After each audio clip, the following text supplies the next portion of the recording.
Fox Sports. We are Fox Sports. We are Sports Hub.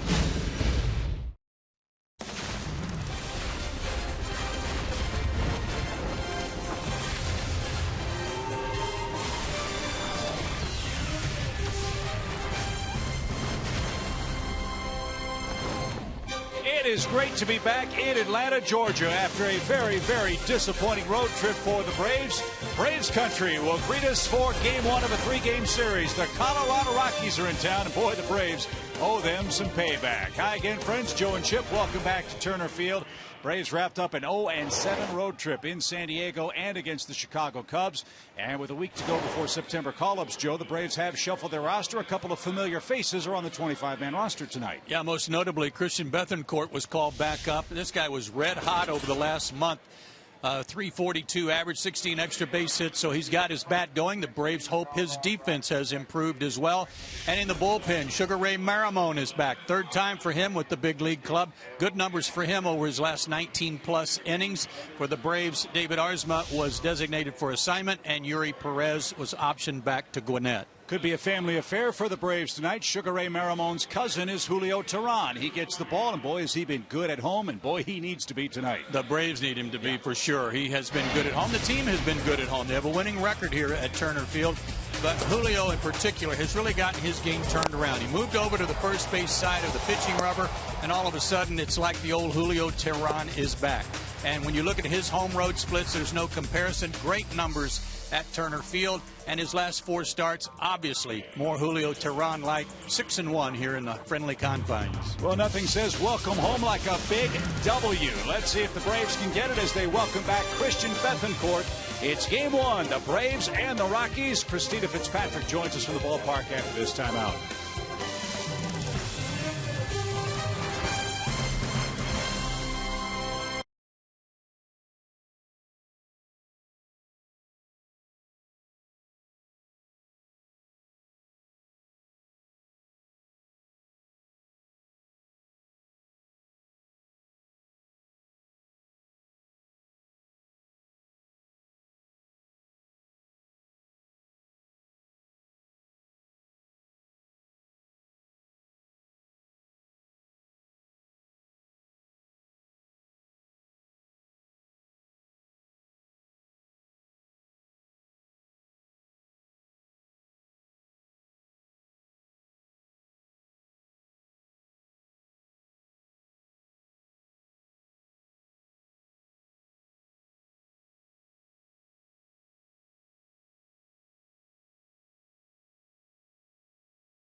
Price every day.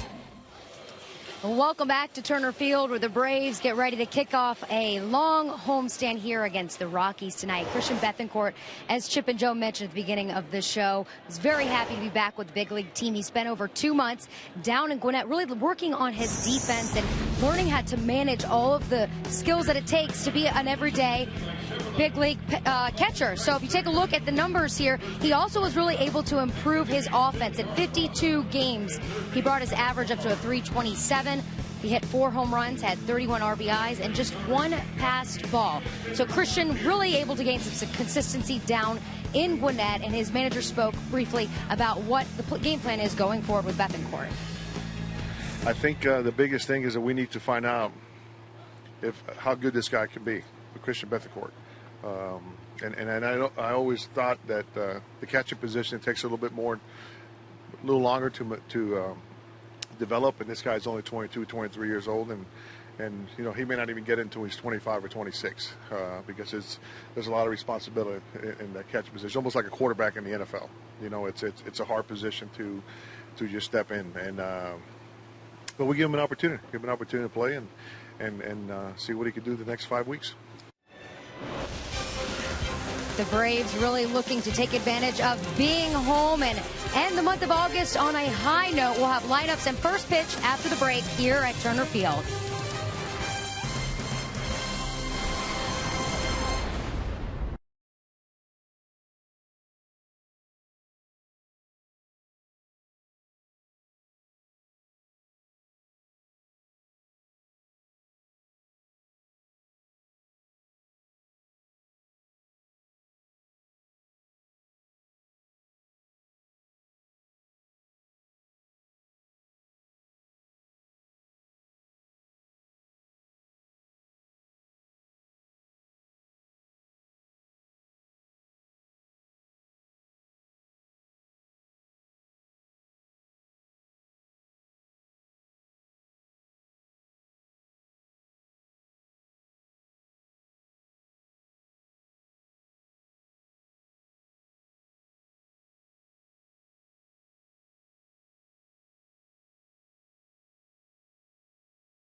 AT&T Uverse, Delta Airlines, and your local Ford dealer. It's a warm, breezy night, the wind blowing out toward right. And no, we're not at Wrigley Field. We're at Turner Field in Atlanta for Game 1 of this series with the Colorado Rockies. An opportunity, Joe, for the Braves to really turn things around pretty quickly, for times are very tough for Walt Weiss and his Colorado club. Yeah, they've been scoring a ton of runs at home, Chip, and still losing. The New York Mets went in there and whooped up on them. 3-12, as you see, over the last 15 games, and that 3.7 runs per game is a little deceiving because they've had some big tallies lately. But so has the opponent with that 6.99 team ERA over the last 2 weeks. That's mighty ugly. They have the worst record anywhere. And they really struggle on the road at 27-36. Big diminishments in offense for the Colorado club, which really fares well at Coors Field in Colorado. And if you want to make the team real happy, you come over in a big trade for their star Troy Tulowitzki. as Jose Reyes did, and he's already asking to be traded because he wants to go somewhere where he's got a chance to win. Well, he could probably do that, but there are 46 million reasons why. That'll be a very difficult challenge, I'm sure. Yeah, over the next 2 years, that's what he's owed on his contract. For Jose Reyes. He is hitting second on the Rockies starting lineup for Walt Weiss. It's presented as always by Academy Sports and Outdoors. Charlie Blackmon, the former star at Georgia Tech's, having a terrific year. So's Cargo Gonzalez, a big second half for him. Nolan Arenado, where the Rockies, not as bad as they are record-wise, might be the MVP of the league from an offensive and defensive standpoint. He is a terrific player. We saw Ben Paulson out west. DJ LeMahieu's their second baseman. Nick Hundley behind the plate. Kyle Parker is in left field. And the all-time winningest Rockies pitcher is Jorge De La Rosa, and he will bat ninth. Julio Teheran's ready, Joe. Let's see if he can add to his win total. It stands at 8 right now. 8-6 with a 4.32 ERA. His last 4 starts, outstanding with a 2.45 ERA. And hopefully more of the same. His last start came against San Diego. 6 innings, gave up only 1 run, 1 walk, 7 strikeouts. That 1 run came by way of a home run. His 4 keys to pitching success, well, speak of the devil. Walks and home runs are down. He's really cut down on both. And in fact, only 1 home run allowed over his last 4 starts. And how about a complete game? I put a question mark on that because he's due for one, and the Braves could certainly use one. Stay in the ball game tonight, go the distance, pick up a W. Sounds like a plan. That means defense has to be good behind Julio tonight. Left to right in the outfield, Johnny Gomes, Cameron Maybin, Nick Markakis, Freeman, Peterson, Garcia at third. Still no Andrelton Simmons. His knee injury not considered serious, but another night off for him. And as you'd expect, just up from AAA Gwinnett, Christian Bethancourt is in harness behind the plate. Joe, it's no secret. Bethancourt was sent to the minor leagues not because of anything he wasn't doing offensively. He wasn't exactly setting the world on fire. But defensively, he was a much better catcher, the Braves think, than he showed. And now they're going to find out here until the end of the season. Well, he's a much better catcher according to all the scouting reports and everything we'd always heard about him. But pass balls were cropping up way too often at critical times. And you're right. He was hitting a .198, but that wasn't the reason he got sent out. It was to go work harder on his catching. And he had a good manager and catching coach down in AAA in Brian Snitker. And from what we understand, only 3 errors and 352 total chances for the AAA club down in Gwinnett for Bethancourt. So that's an encouraging sign. We'll see how it works out in Game 1 tonight. Charlie Blackmon, the Colorado center fielder, digs in. And we are underway, ball 1.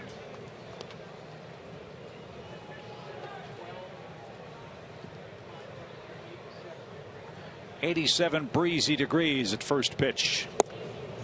And Larry Vanover says that's a strike. 1-1 your count.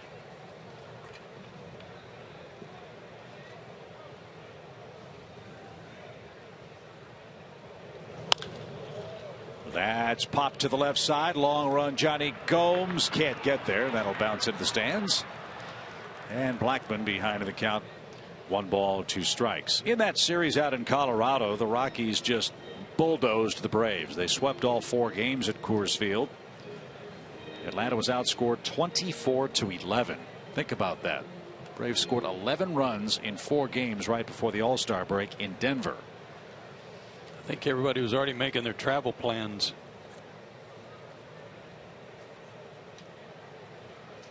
In those 4 games, Colorado tallied 55 hits. Blackmon had 10 of them and knocked in 4 runs.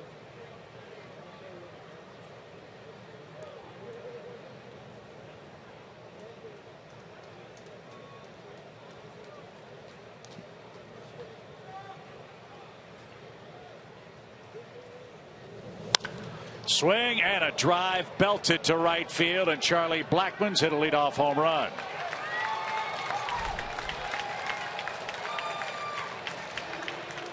.15 home runs for Charlie Blackmon. 11 hits in 19 tries against the Braves, and the Rockies have scored here in the first inning.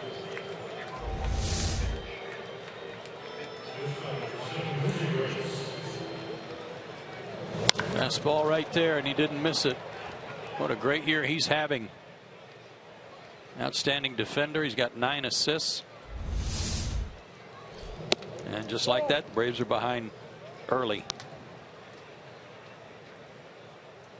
I believe it was Dexter Fowler hit the second pitch of the game yesterday that he saw for a home run.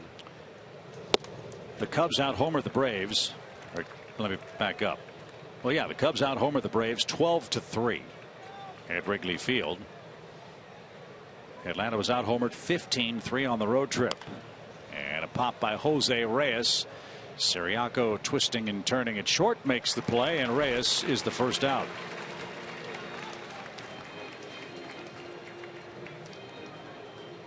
And speaking of home runs, here's Carlos Gonzalez. He's hit 30 home runs for the second time in his career. He and his teammate Nolan Arenado tied for second in the National League. And 17 of those 30 homers have come since the Braves were in Denver.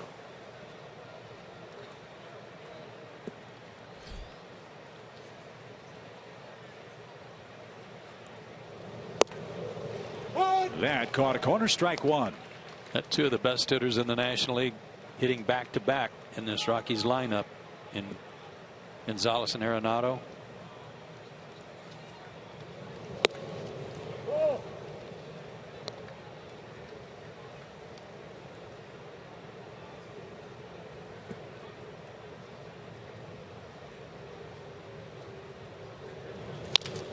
Fly ball to right. And that's going to carry out toward Markakis. He had to give some ground but recovered. And that's the second out.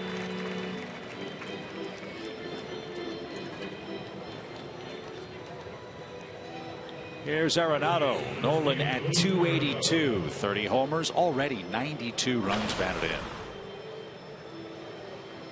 What a player. Yeah, I like watching him hit.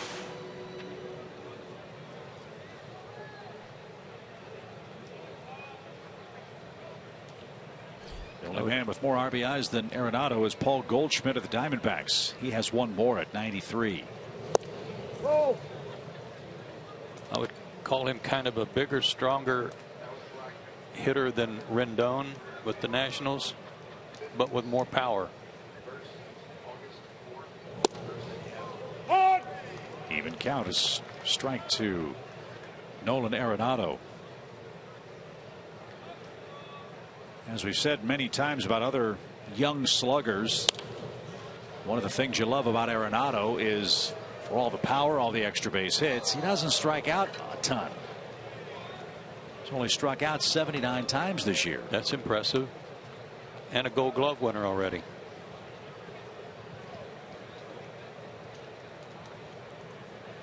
Colorado stole him in the second round of the draft back in 2009.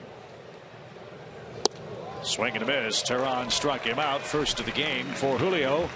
But a home run on a 1-2 pitch to Charlie Blackmon gives Colorado an early lead.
Top half of the first inning, Charlie Blackmon hit a leadoff home run. Here's the Braves lineup. They're 32-24 at home. Nick Markakis had a good road trip. He'll lead things off. Cameron Maybin bats second. Freeman, Johnny Gomes in left. Christian Bethancourt back up from AAA's in the 5-hole with Jace Peterson 6th. Adonis Garcia, Pedro Ciriaco, and Julio Teheran. They'll face Jorge De La Rosa. 34 years old now, 6'1", 215 out of Monterrey, Mexico. He's in his 11th year in the big leagues. 6 starts this year against the National League East and excellent numbers. 2.80 ERA, very low batting average against. His fastball's in the low 90s, and he throws a cutter off of that, a changeup, and an occasional curveball, but mostly four-seamers, the cutter, and a changeup. Lefties hitting him at a 264 clip, right-handers 237. So Nick Markakis, the first man to greet him. Nick at 296, a couple of homers, 46 knocked in. Nick starts play tonight, 4th in the National League in hits with 141 of them.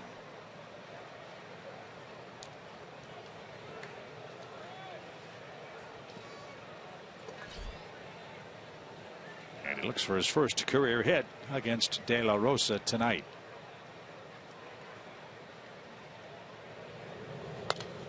And that's ripped back toward us and out of play. Strike one for Nick Markakis.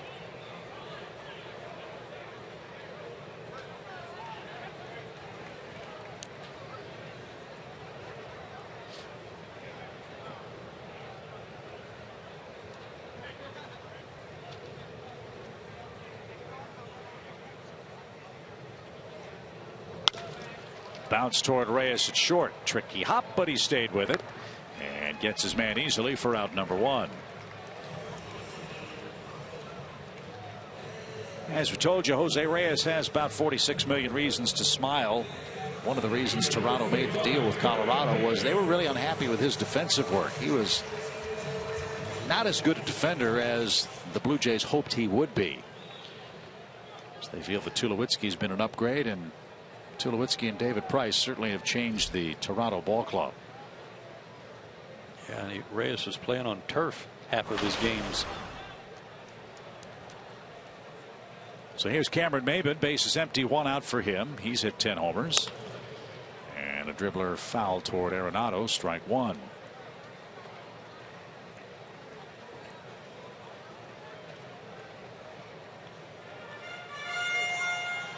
Maybin has seen De La Rosa quite a bit from his days as a Padre. He's 4 for 19 against him with a home run.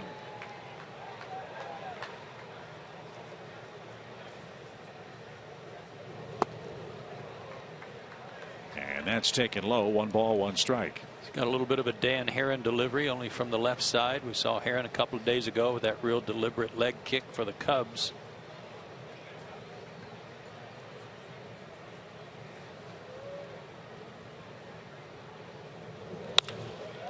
That's down the left field line and just foul.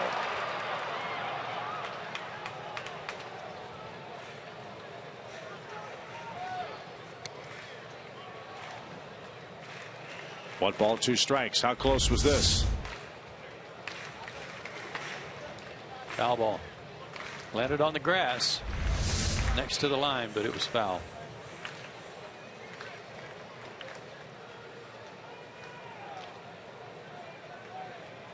Adam Hamari, another rookie umpire, working at third.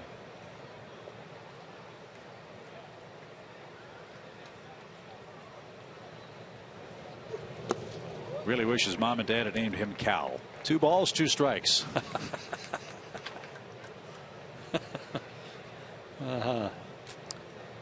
Sure he does too. Oh yeah. De La Rosa has a 1-0 lead. Now the 2-2 pitch.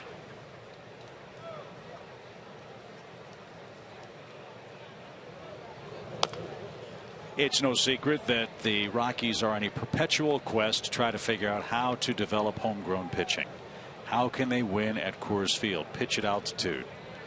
In Denver, whatever it is that De La Rosa is doing is perhaps what they should bottle up. This man on the mound is the all-time Rockies winningest pitcher with 91 career victories.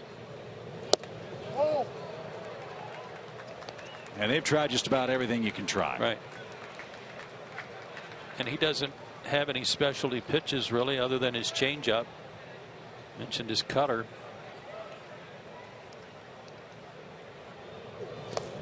And he just walked Maven. He's aboard in front of Freddie Freeman with 1 out. His last start was a beauty in this regard. He pitched against Washington and shut him out on 4 hits over 6 innings at Coors Field. That's great work. The bad news is he walked 6 in those 6 innings and struck out 6. So while he didn't give up any runs, he certainly had some base runners. Threw 110 pitches, the most he's thrown this year. And he's about to make his 10th pitch of the inning to Freddie Freeman, and the Rockies employ a shift.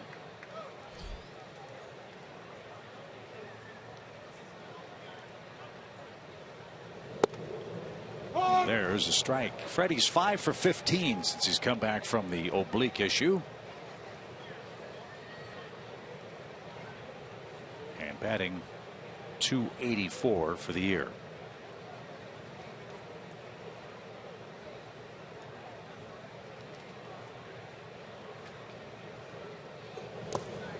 Nice stop by Hundley. 1 ball, 1 strike.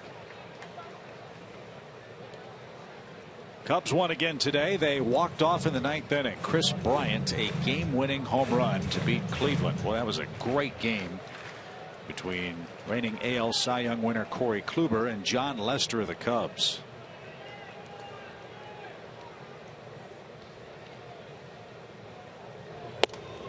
That's taken high.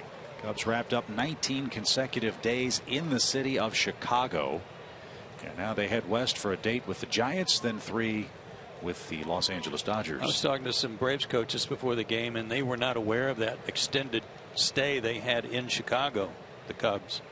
And no one thought that that was right. Runner goes, pitch a ball. The throw to second is a strike, and Maven's tagged out. 2 down. Hundley's got a strong arm, high throw, but the Rockies got the tag down in time. Maven's erased. 2 outs. This was about the release. There was a good crossover, good jump. I think they did get him on the shoulder before his hand got in there. Yep. But this was about the catch and release of Hundley. He almost came out of the, like coming out of the blocks to catch that ball.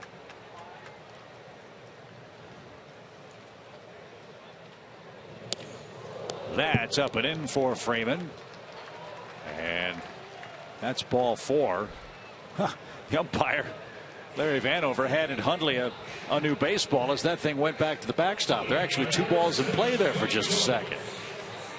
But Freeman doesn't advance. He's aboard with 2 outs. He got hit twice yesterday. That one right off the webbing of the glove of Hundley.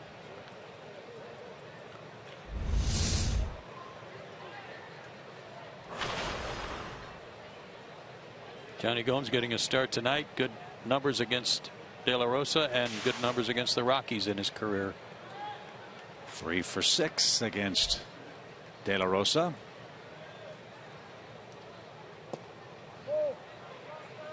And a .321 lifetime average, 8 homers, 18 RBIs in 24 games against Colorado.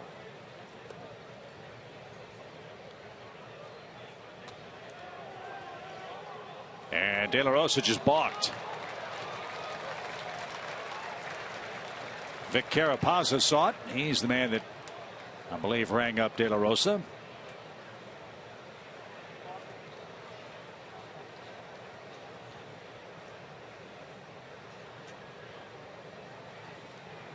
So a hit could tie the game. Freeman's got a big lead, and Gomes almost got hit. Ball 2.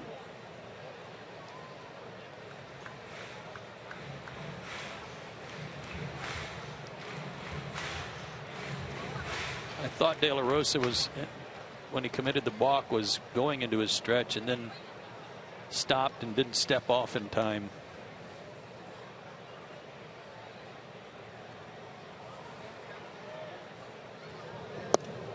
Let's take a look here.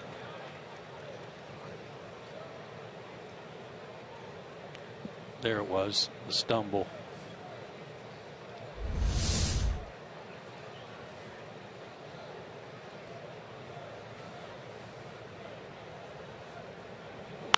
Swing and a drive. That's belted deep left. And Johnny Gomes has answered in the Braves first. Way out of here to left.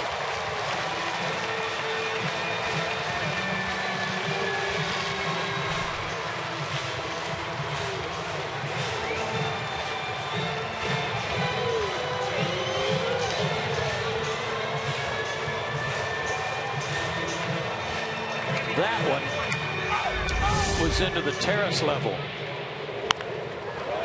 Short swing, crushed. Right next to the exit. So Johnny Gomes goes exit stage left for his first homer since July 3rd. 9th career homer against the Rockies, and the Braves lead 2-1. And here's Christian Bethancourt, hitting .198 with the big league club, but drove in 31 runs in 52 games at Gwinnett and hit a robust .327. I think what Freddie Gonzalez and most of the staff will be looking at is what does he do from here on. As you said a few minutes ago, may not be so much about his offense as about his defensive work and how much he's improved there. And a lot of that batting average coming in the last 30 days. But it's kind of like a clean slate. What have you got for me now?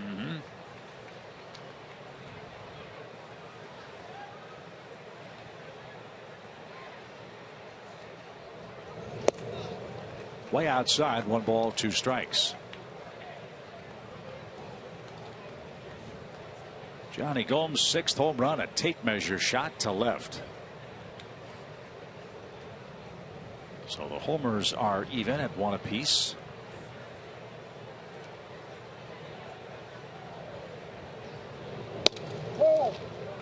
And that stayed high. De La Rosa thought that was strike 3, and he takes a long walk in front of the mound. And he asks, was it up? Vanover said it was out.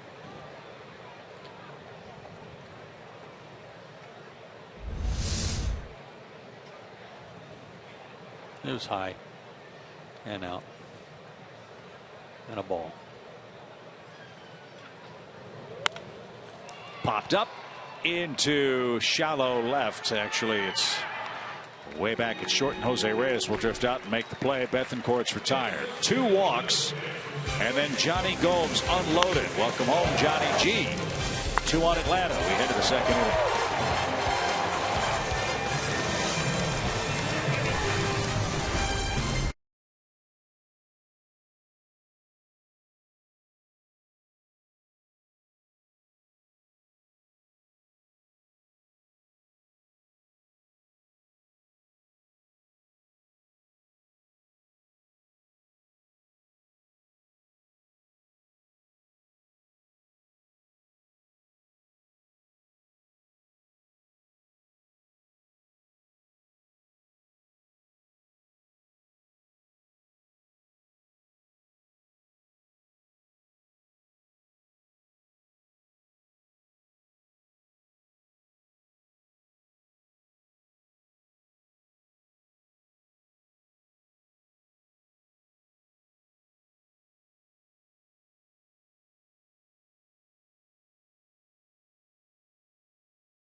Courtesy of Johnny Gomes' mammoth homer to left. It's 2-1 Atlanta after 1 inning. Hope you'll join us for Julio Teheran bobblehead night, September 10th, when the Braves take on the Mets.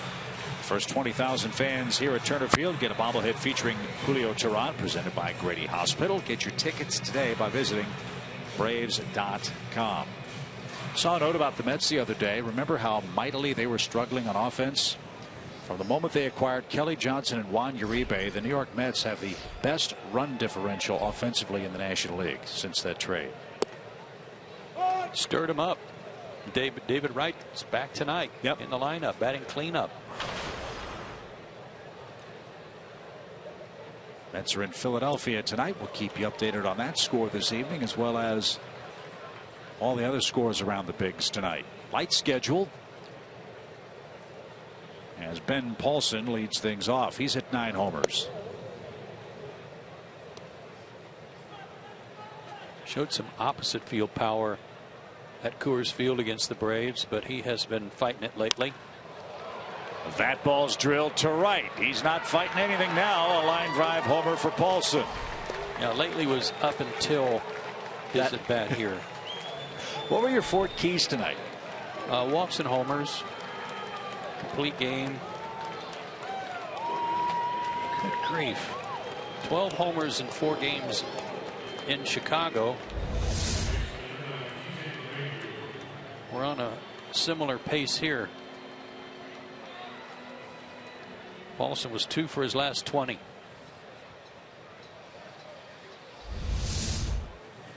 So the Rockies have leveled the score to apiece for DJ LeMahieu.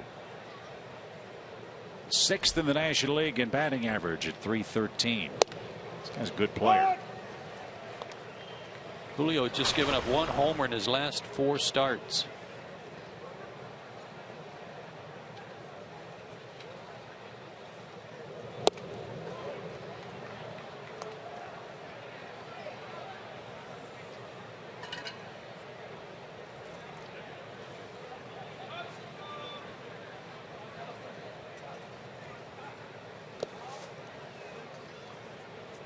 One ball, 2 strikes.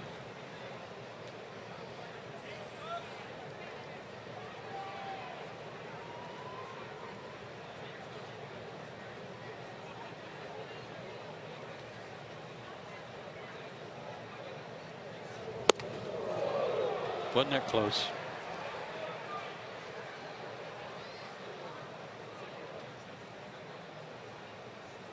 LeMahieu, a big guy, big second baseman. 6'4". I think he's the tallest all-star second baseman in history, and a former Cub. 2 balls, 2 strikes. Pop fly foul and out of play.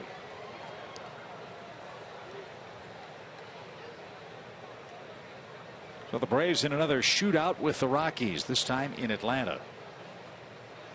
Colorado with 2 homers. Johnny Gomes with a 2-run homer in the opening inning. And headed for the upper deck foul.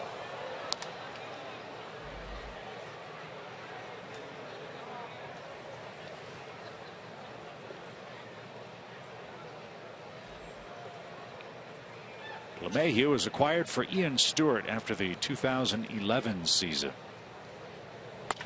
Ground ball. Peterson knocked it down, picked it up, and from a knee, got his man. Good play.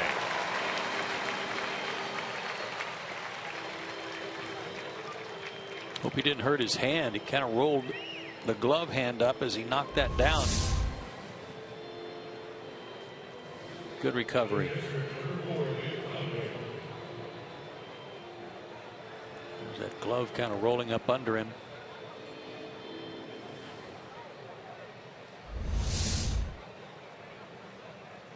One out for Nick Hundley.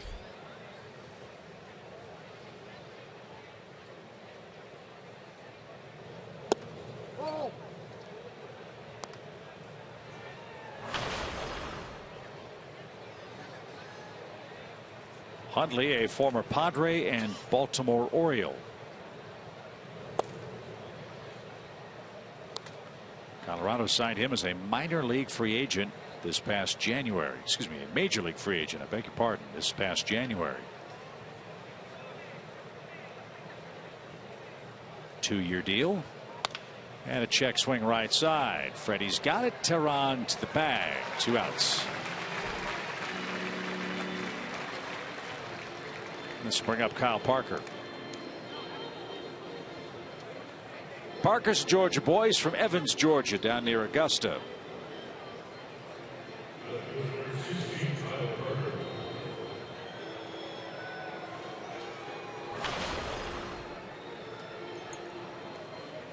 Former Clemson Tiger quarterback. And a good one.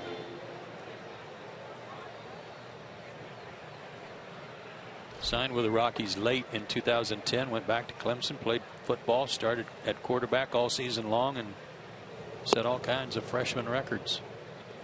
20 touchdowns.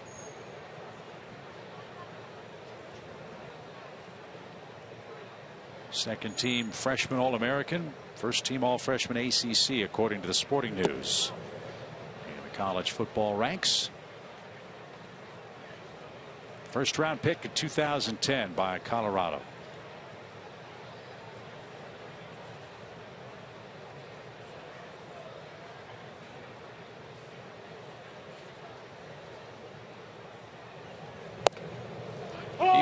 He was a 20-20 man at Clemson. First guy to throw 20 touchdown passes and hit 20 homers.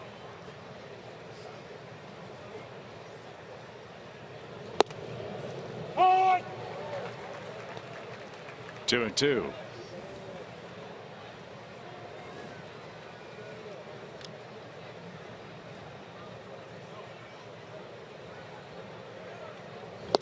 Swing and a miss. Teheran struck him out. Ken Paulson, though, ties the game with a solo homer. 2 solo homers in as many innings for the Rockies.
Thanks to the long ball here tonight against the Rockies. Andrelton Simmons not in the lineup tonight, dealing with some knee soreness again today after tagging up at third base, sliding into third on Saturday in Chicago.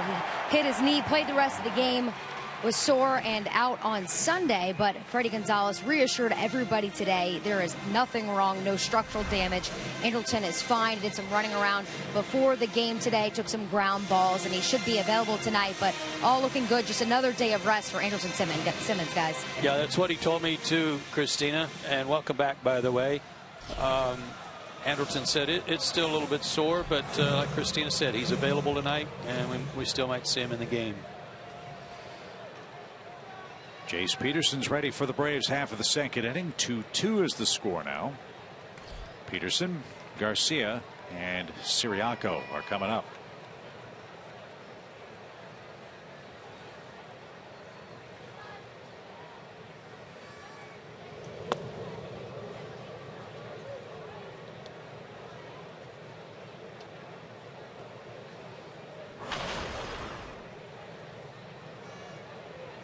Frustrating stretch for Peterson. 8 hits in his last 55 at bats. And And that one's rocketed toward right. Cargo, though, will gallop back and make the play. One down. Man, and he's living in some bad Michael Bourne type luck right now. Lined out his last 2 times up yesterday. Once to Fowler in center field. And once to Schwarber in left. And now one to right. Can't help where you hit it. Just keep swinging. Adonis Garcia bats. He's at .238, 4 homers and 8 driven in. It was thought that Hector Olivera might be activated in time for today's game, but Freddie Gonzalez with his media scrum talked about how Hector just needs some more time to play down there. He's just not seen enough game action. Perhaps he'll be up at some point during the homestand.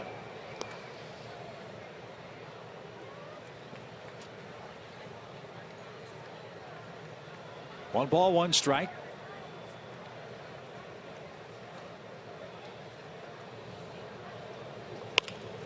In the air toward left. And a nice sliding diving catch by Parker. He got there in time. I wonder if the Rockies outfielders feel like they're playing in a Little League park compared to Coors Field. Yeah, they probably feel like the walls are closing in on them. Parker's got some family and friends here. He's from Evans, Georgia, which Laser Baker looked up for us. It's over by Augusta.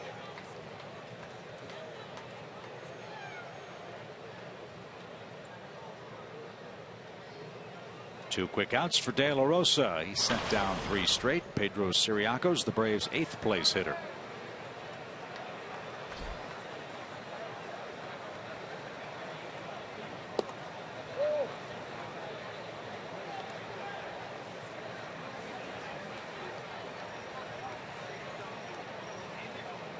Phillies are wearing out Jacob deGrom tonight. It's 4-1 in the 2nd inning at Citizens Bank Park. Phillies and Mets open up a series. They've got to pick up the pace. They're going to have a fight on their hands if they're not careful to hang on to 3rd place in the division. Both the Marlins and Phillies are only 3 games behind the Braves right now.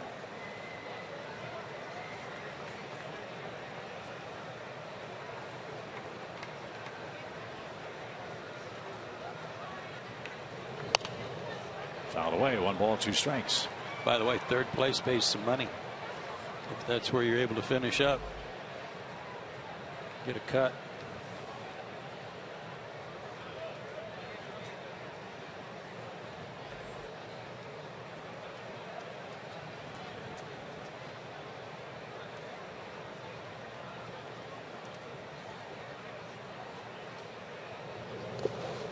It's inside and low. 2 balls, 2 strikes. Miami's in action tonight at home. They're hosting the Pittsburgh Pirates. That's Jay Happ and Tom Kohler down at Marlins Park. Pirates are rolling. They've won 9 of 11 games, and they have pulled to within only 3.5 games of St. Louis in the Central, with a lot of games left head to head with the Cardinals.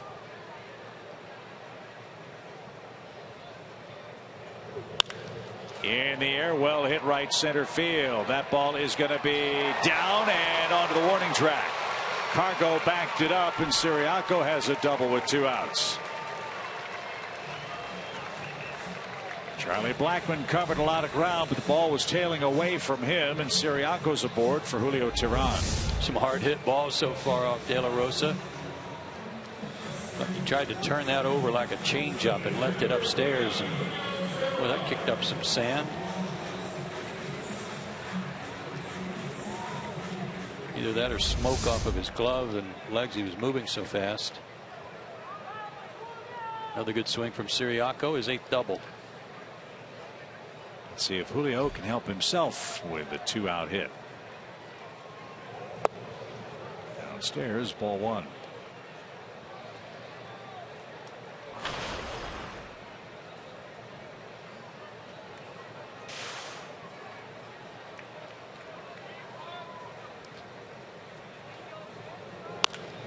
Sharply hit. Oh, LeMahieu, a beautiful play. And that robbed Teheran. And the Braves are out of luck in their half of the second inning. On we go to the third. We're tied up 2-2. The Rockies get a great play from their all-star DJ LeMahieu at second.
Jose Reyes coming up.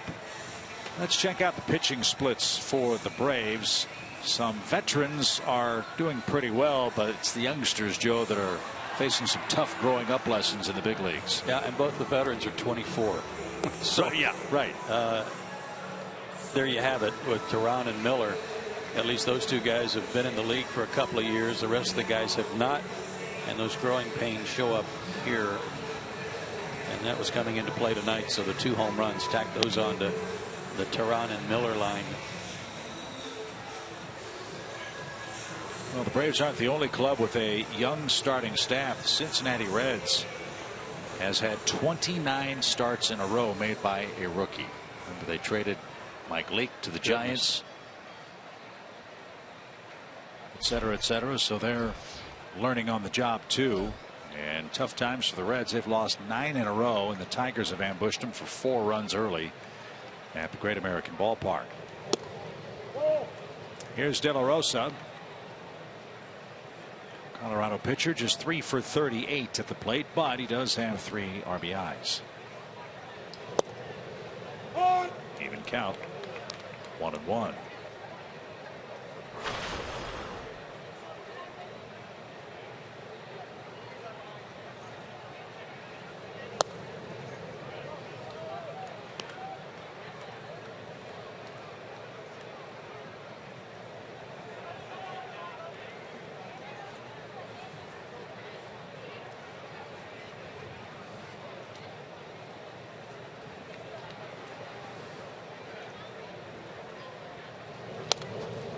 That's foul to the screen. 2 balls, 2 strikes.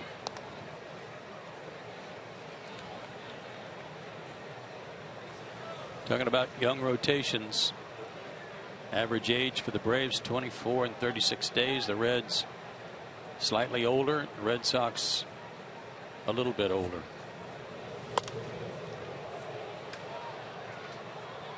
But as we've been saying, the experience gained by this young staff hopefully will pay dividends as early as next year.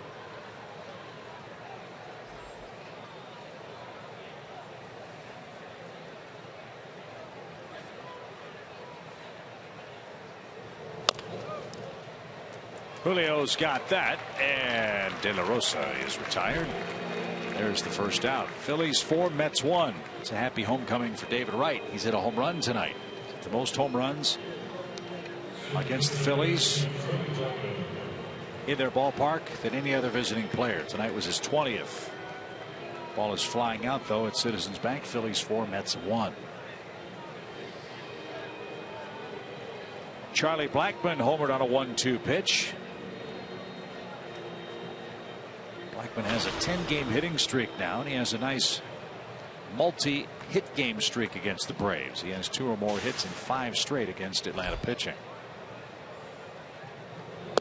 And that just missed, ball 1. Well, not only do the Braves play better at home than they do on the road, but they're hoping that recent history repeats itself against Colorado too. Colorado has not fared well here over the last 5 years, winning only 3 times out of 18 games. Nubbed to the mound. Teheran's got it. Bare hand throw. Got him by a quarter step. Swinging bunt. And Blackman's retired, 2 out.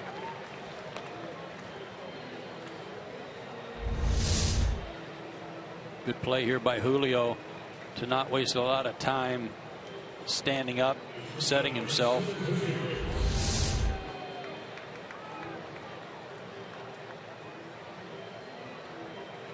And here is Jose Reyes. I can understand from a baseball standpoint why Reyes is upset.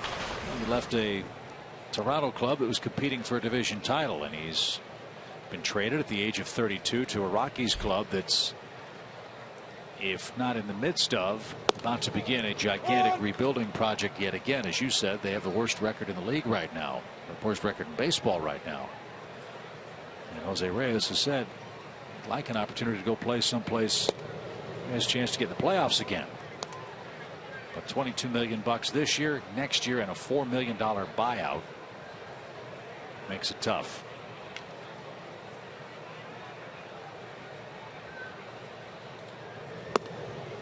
It's also $22 million in 2017. I kind of say to that, you know, so what about the other guys on the Rockies team? Do you think they'd like to play for a win or two, maybe go somewhere else?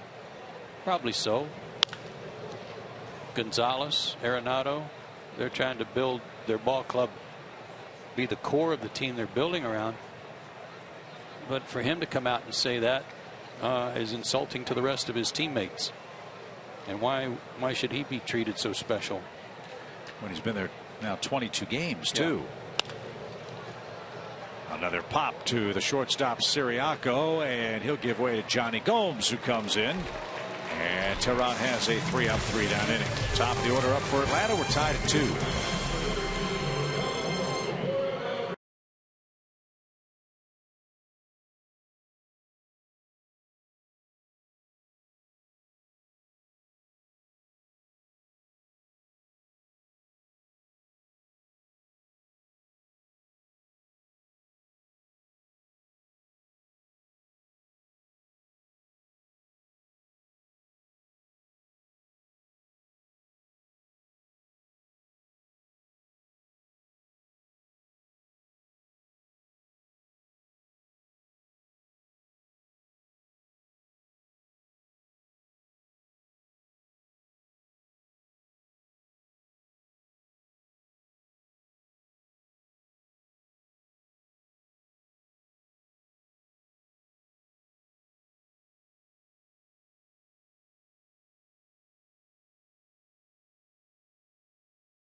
At Turner Field tonight.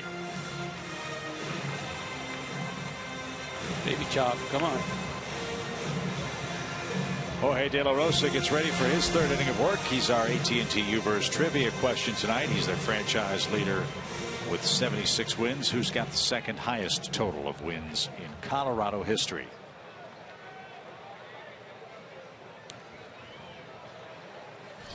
choices.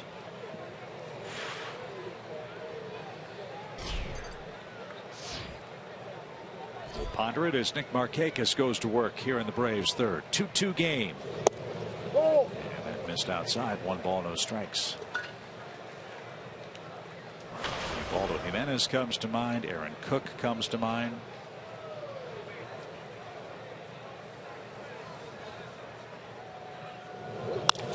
Slash to the left side. Markakis leads off with a hit.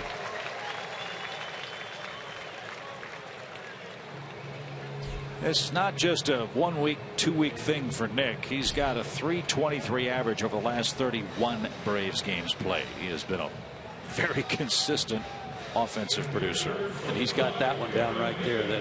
That slash between short and third. I was thinking about that big right-handed pitcher they had that I think might be pitching in the bullpen for Texas. His name Wright. Last name was Wright.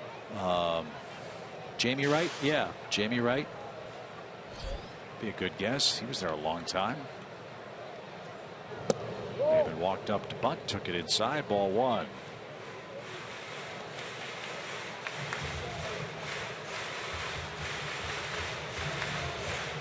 The M&M boys at the top of the order have been getting it done. Markakis and Maben.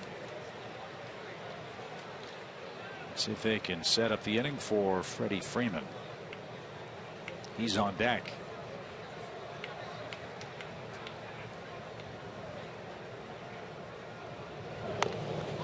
Maben does bunt. Arenado has to make a miraculous play just to have a chance to get Maben. No way he's going to do that. Maben showed bunt, then got it down. Back-to-back hits, and it is set up for Freddie.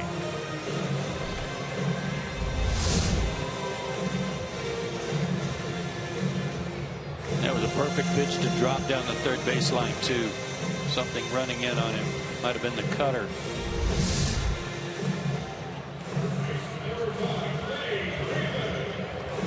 Good idea. Good start to the inning. Freddie walked in the first, was balked to second, and strolled home on Johnny Gomes' tape measure homer.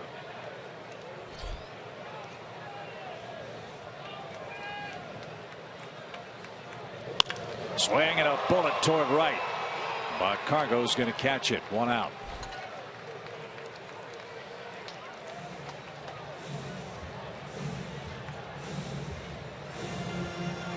Freddie loves the first pitch, as you know. Hit it hard, but didn't like the result. 1 down for Gomes. Yeah, they've got the atom ball working.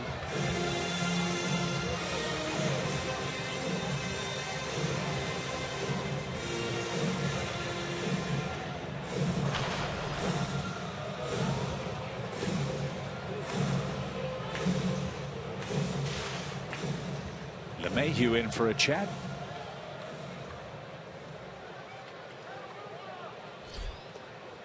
And he'll play Johnny Gomes almost right up the middle at the second base bag.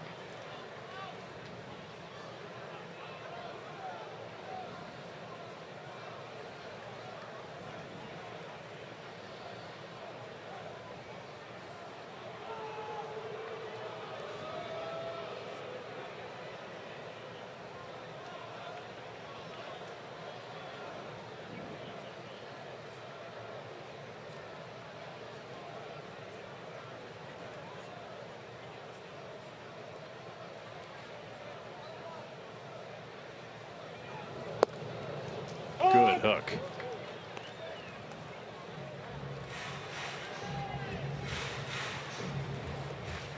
Finally got it called for a strike. He was upset earlier when he didn't get that called third strike.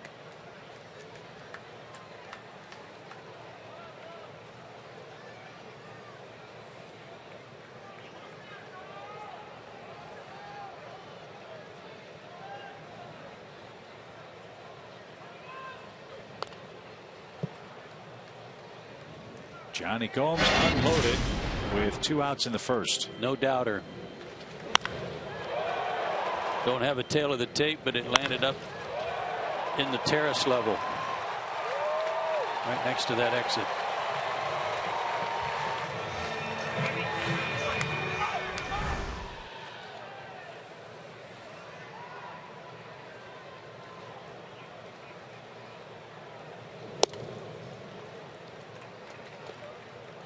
Last 2 seasons, De La Rosa has done terrific work for the Rockies.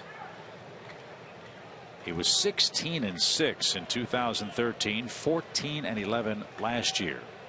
Another winning record this season at 7-5. Tonight's his 22nd start. Johnny checked his swing. 2 balls, 2 strikes. He was originally signed by Arizona as a non-drafted free agent, then went to Monterrey and pitched in the Mexican League. The Red Sox got him in 2001. Then went to Arizona with Casey Fossum, Brandon Lyon, and Mike Goss for Kurt Schilling.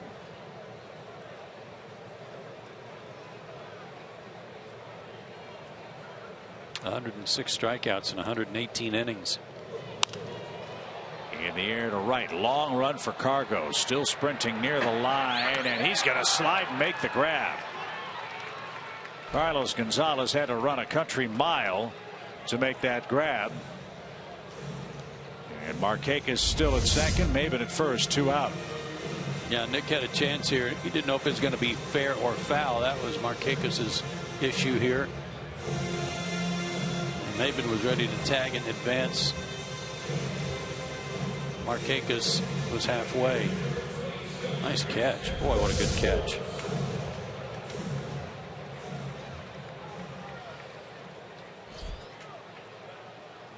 So Christian Bethancourt hits. Bethancourt popped out his first and only time up.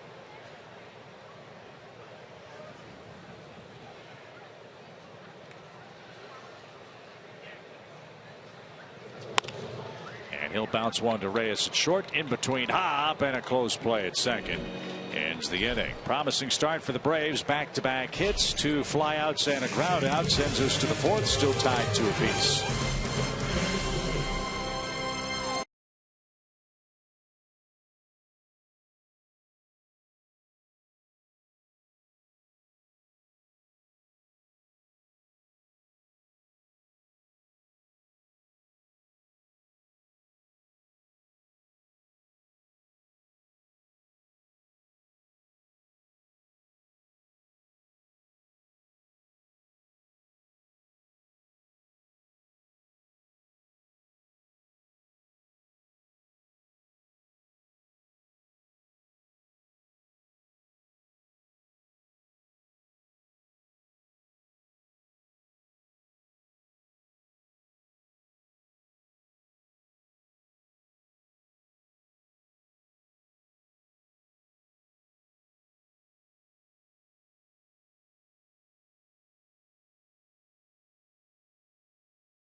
From Chicago last night. Nice long homestand for the Braves. Won't have to look at the suitcase until September, and that's a real good thing, as travel weary as this Braves club has been in the season's first 4 months.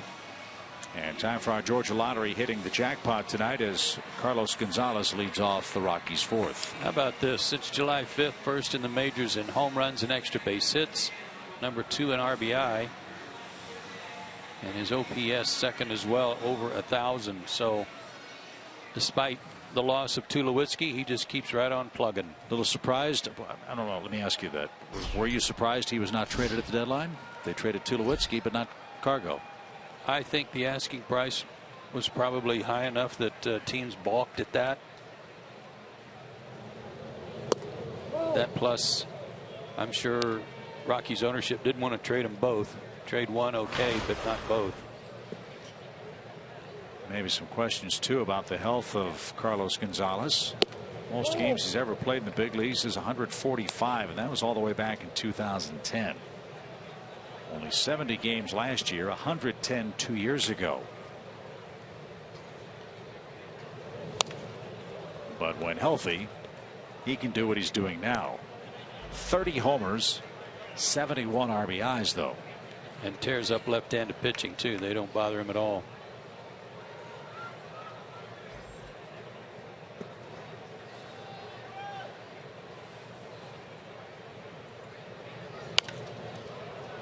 That sprayed foul.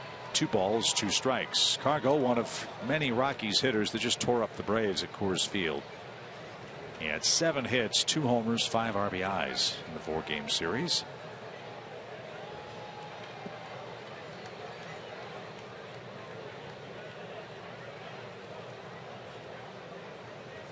Swing and a miss. There's one of the best pitches of the night for Julio Teheran. Got Cargo to swing and miss. That's his 3rd strikeout. That's exactly where Christian Bethancourt wanted it. Watch Christian. Well, just before that, if we back it up just a little more, Christian patted the ground with his glove to say, you know, back here on the ground, back foot. And Julio put it right on the spot. There you go. Watch this. See where he's pointing? That's where I want it. That's where he got it. Great execution.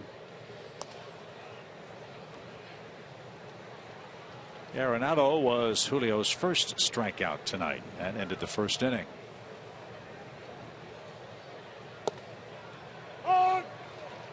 And an even count.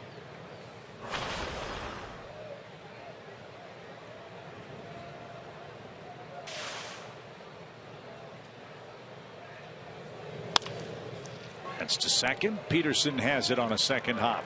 2 outs.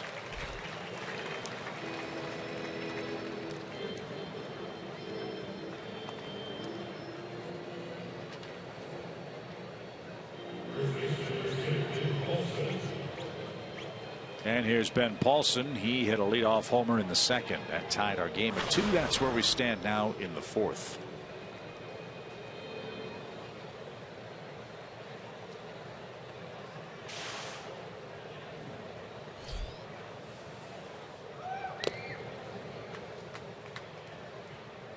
That home run might have made Julio mad. He's since retired the last 8 Rockies in a row.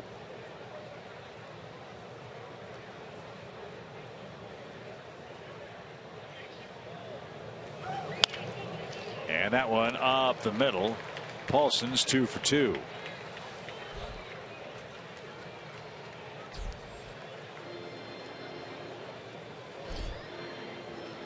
Came in as the coldest of their hitters, and right now he's the hottest.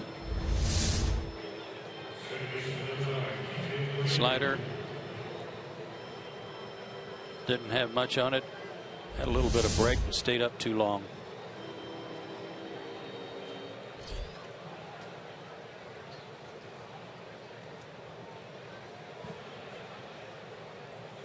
Here's LeMahieu.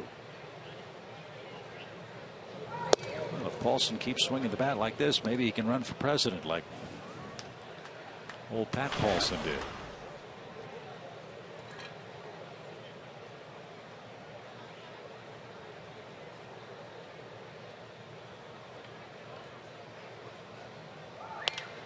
Out of play, right side.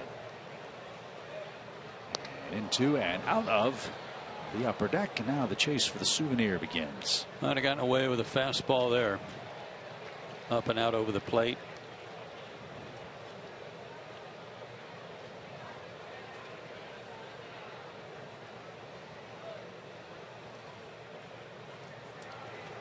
I remember one of the things that Eddie Perez talked to me about with respect to Bethancourt, his catching and his target, is that they had to work with him one spring on trying to get lower. When he would give the target, he could only get down so low. He's a big, tall guy, long legs. He wears those knee savers, so that kind of helps prop him up when he's in his squat. But then after he sets up, they had to really get him stretched out, maneuvered out to try to get lower.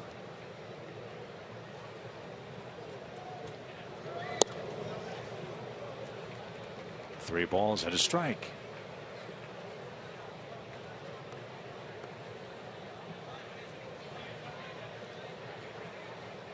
Be careful with LeMahieu. He can really swing the bat. 6th best average in the league, as we told you. He's got hits in 33 of 41 games coming into play tonight. That one fills up the count. Good 3-1 pitch.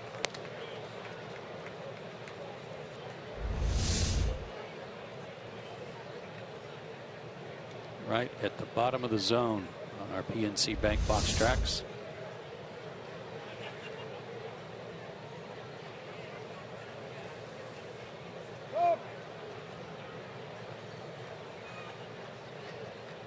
That was a side of the plate that Julio was having trouble locating until he moved over to the first base side of the pitching rubber.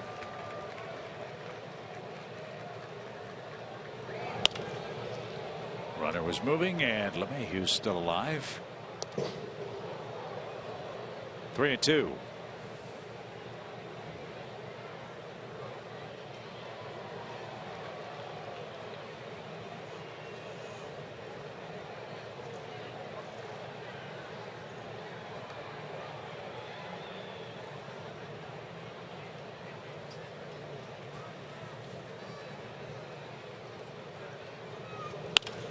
Fly ball right. Markakis retreats. He'll have room, and that will retire the side. No runs, 1 hit, and 1 man left. Jace Peterson leads off for the Braves next.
Runs hit tonight so far. 2 by the Rockies, 1 by Johnny Gomes. Now it's time for you to tweet your strongest fan photo. Use hashtag SouthDataStrongFan, and you just might see yourself in an upcoming broadcast. That's brought to you by our friends at T-Mobile. Good to see a lot of kids here at the ballpark tonight. And hope you'll join us tomorrow night for Game 2 of the series. Mike Foltynewicz and Chad Bettis will be the opposing pitchers.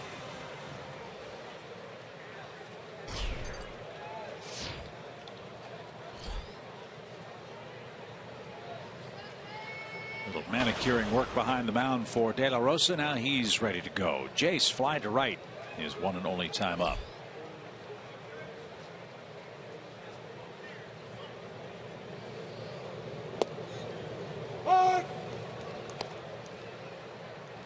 Mets might need a hug tonight. Phillies 7, New York 2 in the 3rd inning. DeGrom and Adam Morgan. Phillies are having a great second half of the year. And some of their young players getting a chance to play are doing a good job too.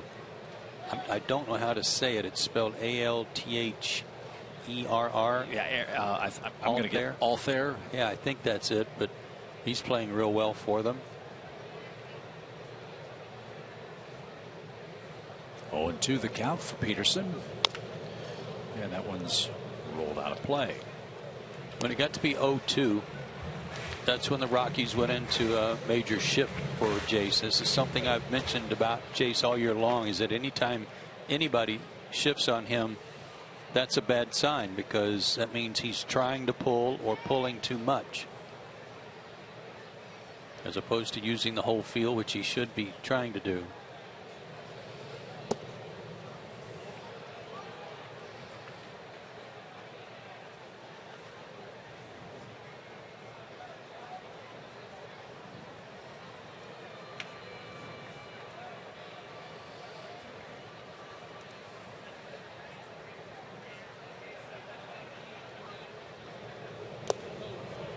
Check his swing.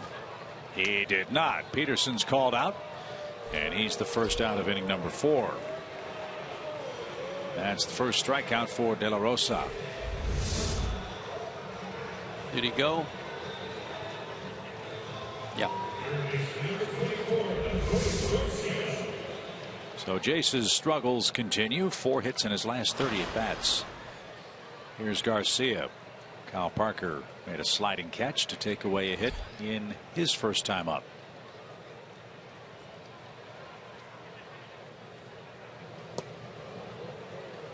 Jacob deGrom tonight, 8 hits, 7 runs, 6 earned in 2 2/3 innings.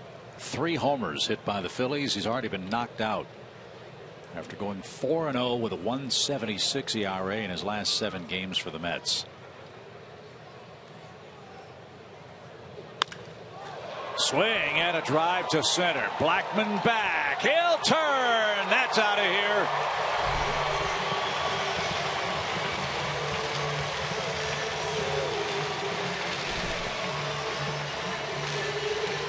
To straightaway center. Adonis Garcia puts the Braves back in front.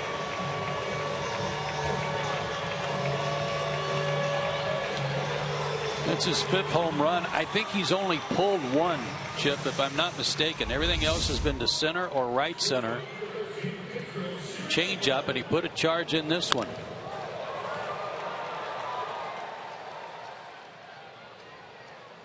Well out of here. So 4 of his 5 homers have been go-ahead homers for the Braves.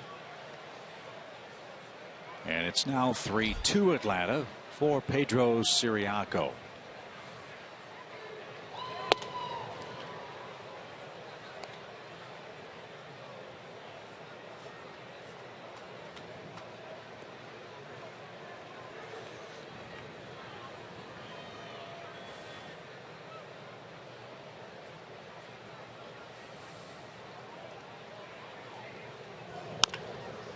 Arenado. Oh, what a play.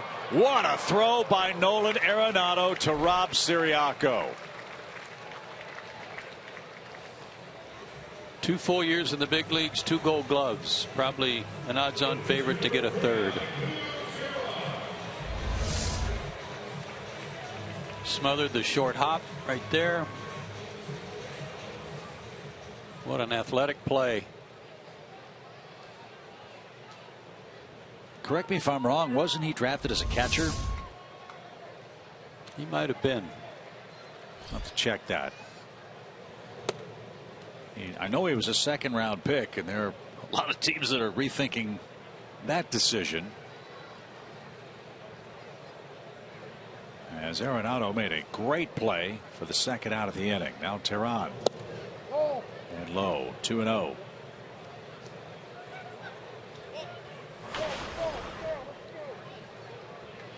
And again, De La Rosa begging and questioning Vanover, and Larry's barking at him and telling him what was wrong with it.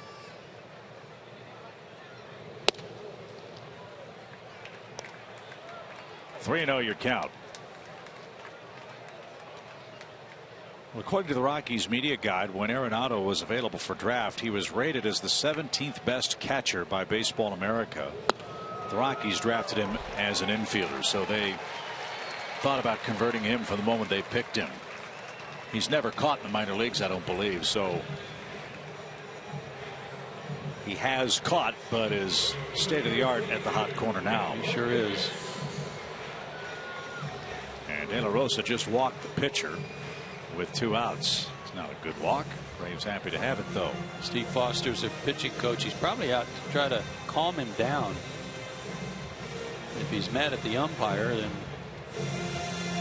lighten up and get back after it. Remember, he was mad earlier in the game when he missed outside with one of those slow curveballs. Very noticeably asked Larry Vanover where the pitch was.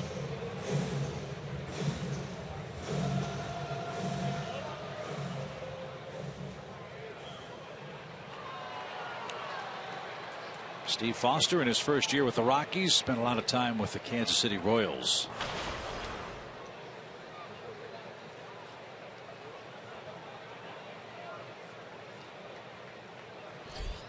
Markakis with Teheran at first, and a strike.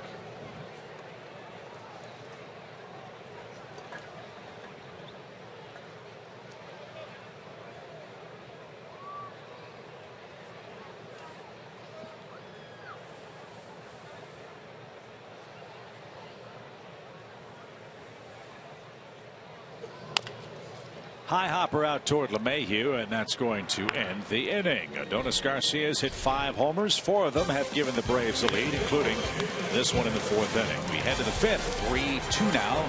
Braves back in front.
Right stuff, low price, every day.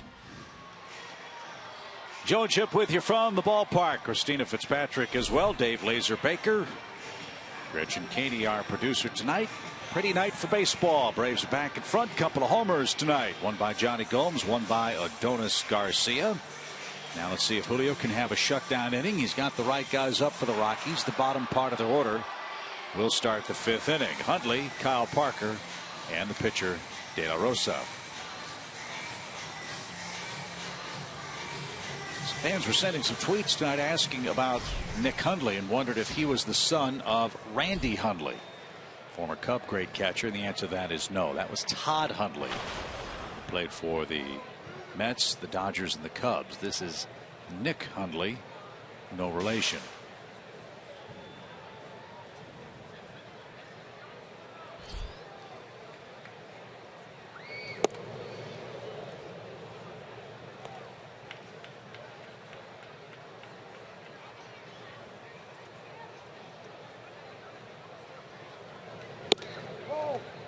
That's a little high. Ball 2. Pirates lead Miami 2-0. That's in the 4th inning down at Marlins Park. Pirates have won 9 of 11 games.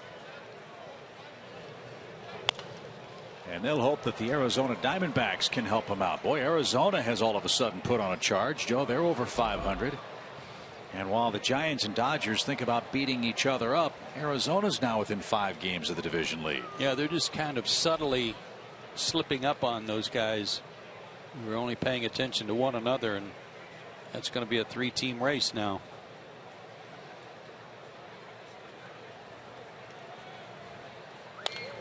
Meanwhile, Julio is retired 8 out of 9. Gave up the base hit to Paulson last inning to interrupt a good stretch, but he's back on track. He set down 9 of 10. Only Paulson's single interrupted that.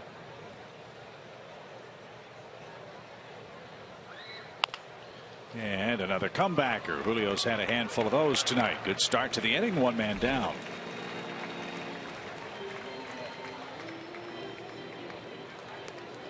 It's usually indicative of some good sinking action on his fastball, pounding it right into the ground.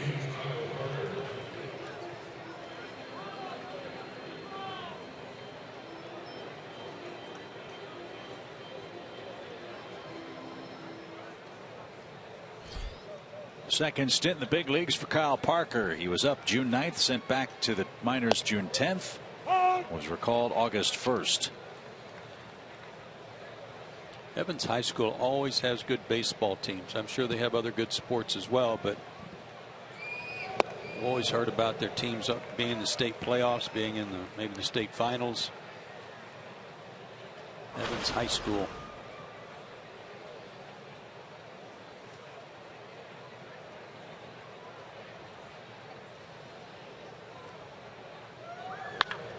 Ripped down the left field line, just foul. That looked like a hanger.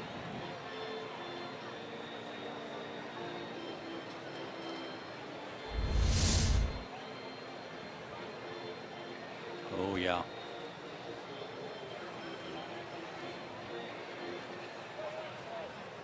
But just about 6 or 8 inches foul.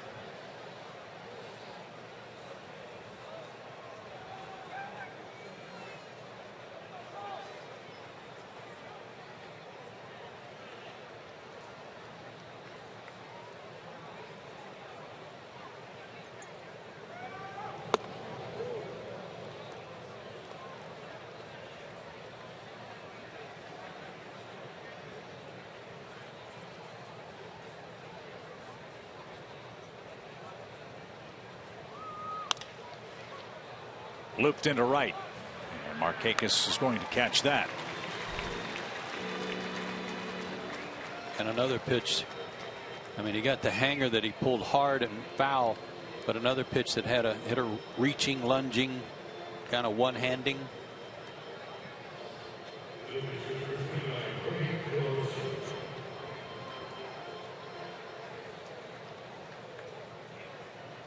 I don't know if De La Rosa was saying anything to Larry Vanover as he stood in the box.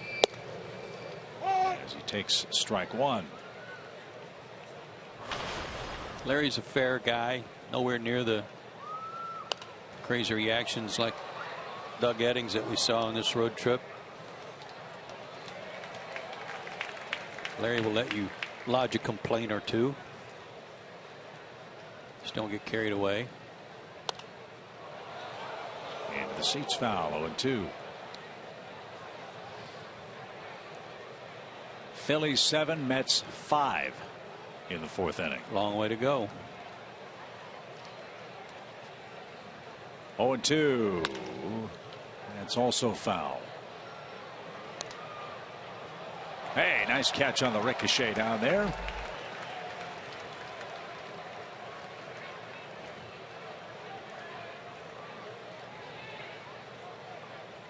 He might be wearing Dave Baker's superhero shirt. Did you notice that?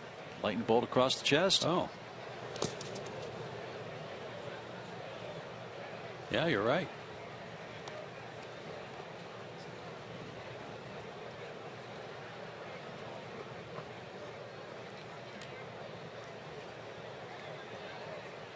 One ball, 2 strikes.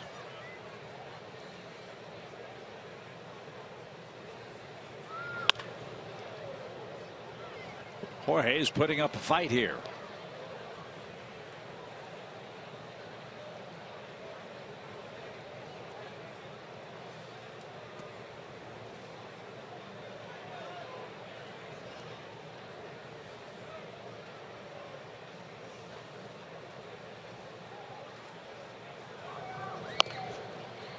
Slow roller toward short. Pedro's got it. And Julio works a 1-2-3 fifth. 3-2 Atlanta. Game 1 against Colorado.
Garcia home run. And with September call-ups just around the corner, let's take a look at some of the action going on down in AAA with some of the top prospects, most notably Hector Olivera, who's 3 for 12 in 3 games, and of course so much buzz about his call-up and a lot of expectation with it. Well, Freddie Gonzalez said today that he's not quite ready, according to reports he's getting from AAA. They're trying to get as many at-bats for him as possible, and also trying to make sure he's fully healthy. But Freddie said he talked to Hector on the phone this afternoon and kind of reassured him because he thinks he's getting a little anxious about getting called up to the big leagues, guys.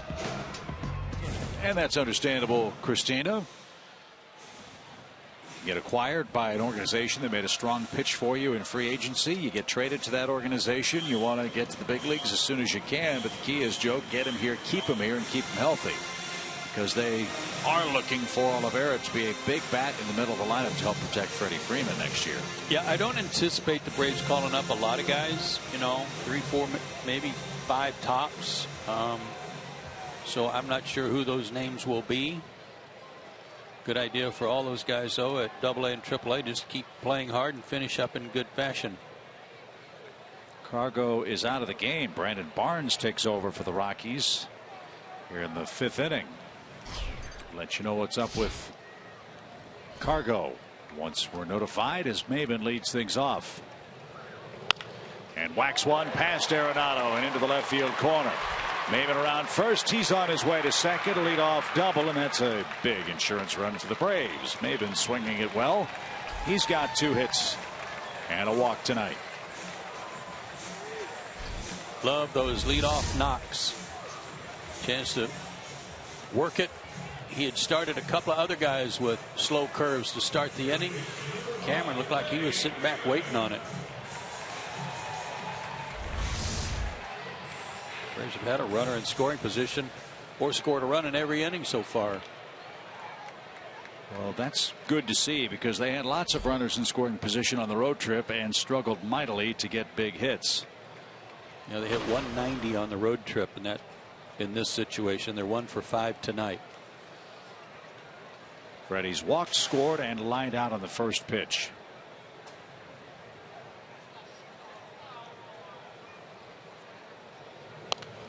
And had another healthy cut. Strike 1. Get him over. It's the responsibility of a 3-hole hitter as well.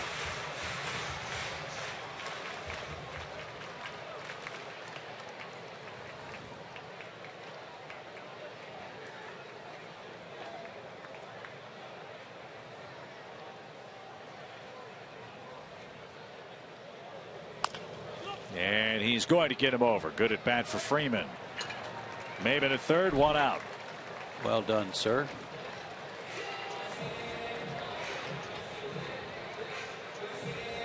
Easy pickings for Johnny Gomes. He just hit a ball out of the infield.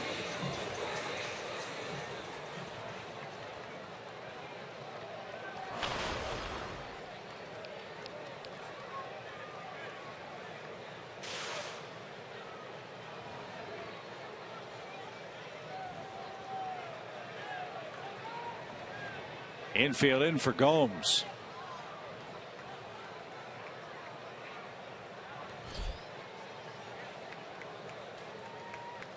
A mammoth home run for Johnny. He's also popped out and got a breaking ball for a strike.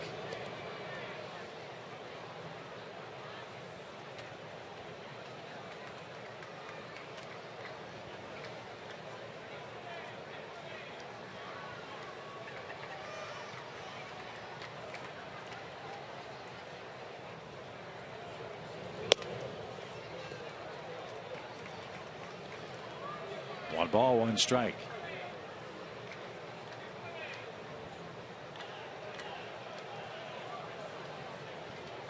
Joe made the great point about Johnny Gomes and his work against Colorado right before he hit that long home run to put the Braves in front of the first inning. And another hit for Johnny into center field. De La Rosa can't believe it. That whistle right past the glove, and it brings home Maben, and the Braves have extended the lead. It's 4-2. 3 RBI night for Johnny Gomes. That's how you do it. ABC baseball. Double, get him over, get him in. Another changeup that was up, and all but a knuckleball hit right back at him, and he was disgusted by the location of that pitch. Good job by Johnny to pick on it. Bethancourt's 0 for 2 tonight. And I believe he balked again. Apparently he didn't come set at the belt.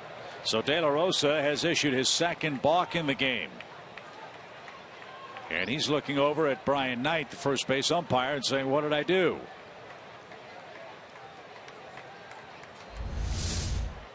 Not having any luck with any of the umpires tonight. I honestly didn't see that. Unless that's a different move for him. If he just came set above the belt on that particular delivery, yeah, that would be a balk. Yeah, and if he normally comes to his waist. Right. So a hit means a run for Bethancourt and the Braves here. Lead 4-2. That's a strike. I didn't see as that delivery was any different.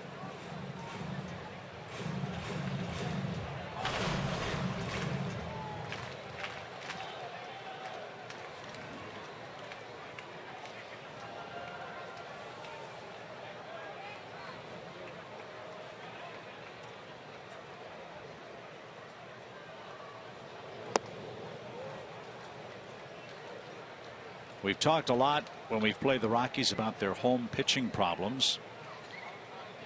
De La Rosa is really an odd duck in that regard. His record in Colorado, 47-16. On the road, he's 35-48. How does that happen? That is weird. How does that happen? And he looks right now totally disgusted and almost disinterested.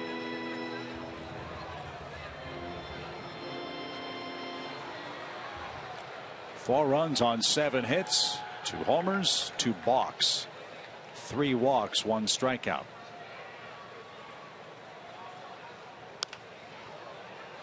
That's headed for the seats out of play. It's a ball and 2 strikes.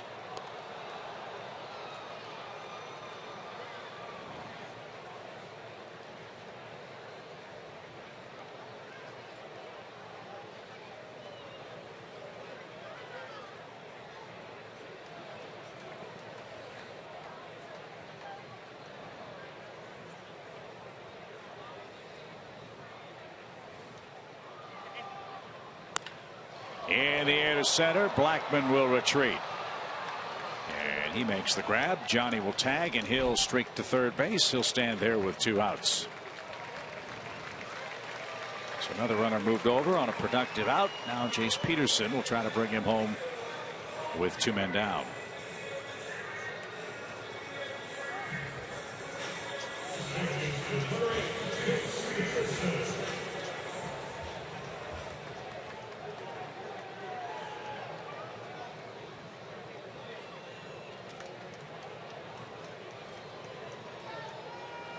It has been at times a roller coaster at the plate for Jace Peterson.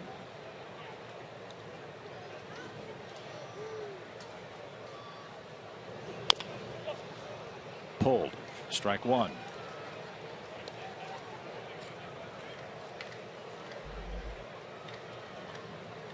He had a 48 game span where he hit .310. That was from late April till mid-June. Last 15 games, 8 hits in his last 57 tries.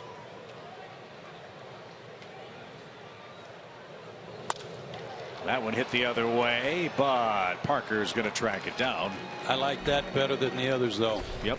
Stayed on the ball longer. Atlanta adds an insurance run. Maven doubled. Gomes brought him in with a single, and we are off to the 6th.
As Freddie did to get that runner over, you got everybody up off the bench saying, hey, way to go. Helped out. Got the guy to third base. You know what? Not one guy got up off their backside and said anything to him. Kevin Seitzer, the hitting coach, gave him a high five. That is very unusual to me. I don't understand what that's all about. Well, there's Shelby Miller came over. One guy. Are you kidding me? What game are they watching? Freddie didn't look too happy about it either, to be honest with you. Can't say that I notice stuff like that. It's like nobody's paying attention or didn't care about it. I don't like that. Charlie Blackmon leads off for the Rockies in the 6th. He homered to lead off the game, his 11th leadoff homer. And that's low and outside. 1 ball, 1 strike.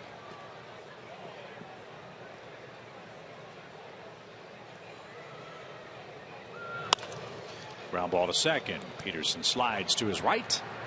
And Blackman's retired, 1 down.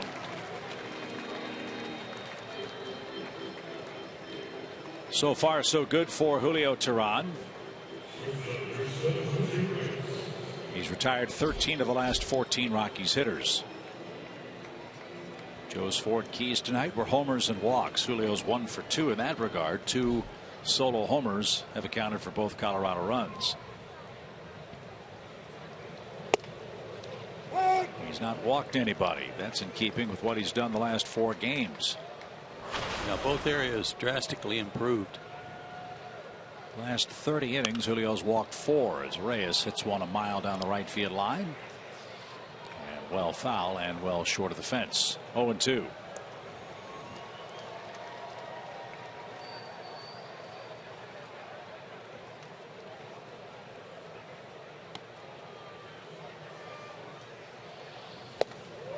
Reyes didn't get it.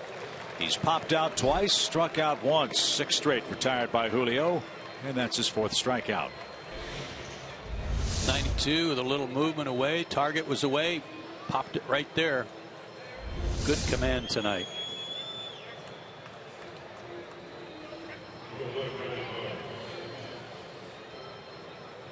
And here's Brandon Barnes. Still no word on what's ailing Cargo.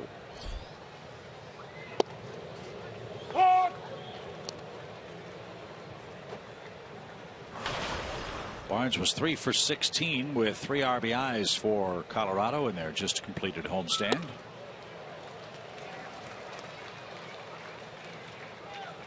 A homestand that was rather rough. They won just 2 games in 9 played against the Padres, Nationals, and Mets.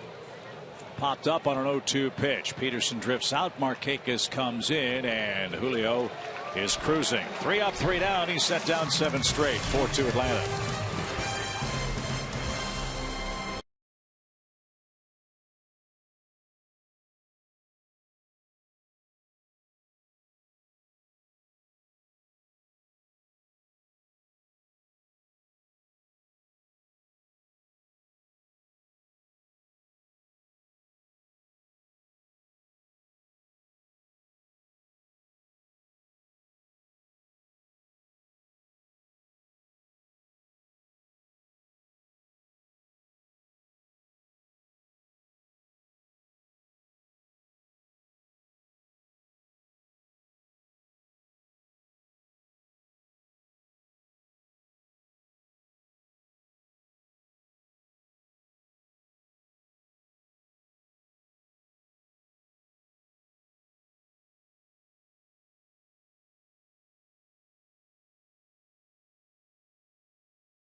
Adonis Garcia, his swinging bat in the 4th. Our Toyota key play of the game. Straightaway center. Adonis done did it. Went deep. Number 5, and boy, has he got some power to all parts of the ballpark.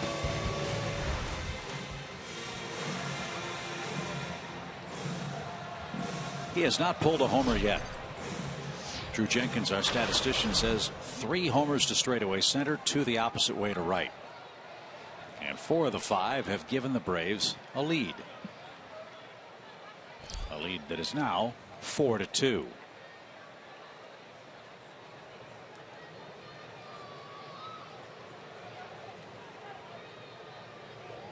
As we were going to commercial break after the top of the 6th inning, the Rockies PR staff notified us that Carlos Gonzalez left the game with soreness in his right knee. He is day to day.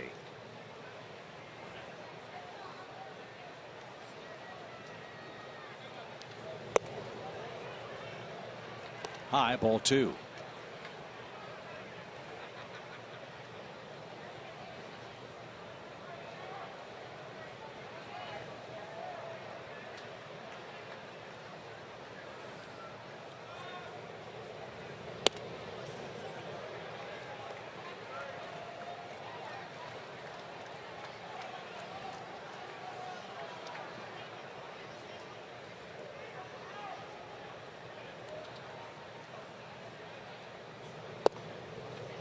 There's a strike. De La Rosa has not pitched 7 innings or more since June the 30th. The deepest he's gone in a ball game since then is 6 2/3. That was August 1st against the Cardinals, a game he won. Didn't walk anybody in that ball game. Reyes at short. Gobbles it up and throws him out. Good recovery from De La Rosa, who fell behind 3-0. 1 out.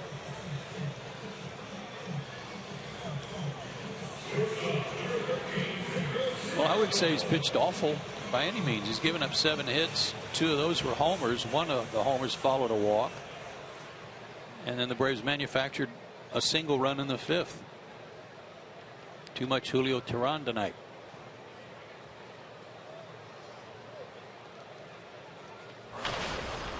Pedro Siriaco bats. He's the 8th place batter for Atlanta tonight.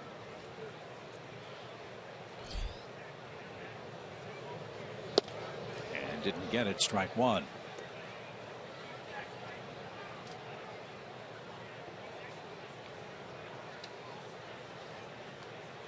Rockies have a lot of extra work ahead of them as well. They have not 1 but 2 double headers to make up. One of them at home, one of them in San Diego. Remember, as Pedro bunts, De La Rosa pounces and didn't get him. Siriaco legs out a bunt hit.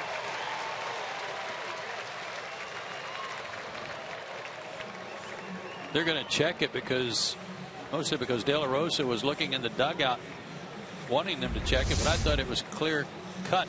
We'll see. That ball really bit on the grass. Oh yeah, no question about it. Remember when we were in Colorado and all the talk about, it's not even close, all the rain delays, the hours and hours and hours of rain delays that they had? Yes. Well, they've got 2 games to make up still after all that wet weather in the early days of the year. Chance to manufacture another one if Julio can get his 10th sacrifice down.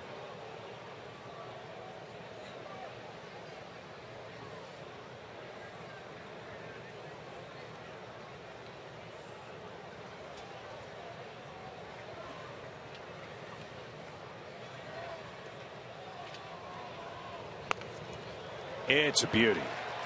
It is an absolutely beautiful bunt, and LeMahieu had to stretch out at first base to handle the sacrifice for Julio Teheran. That's videotape worthy there. I mean, of how to do it.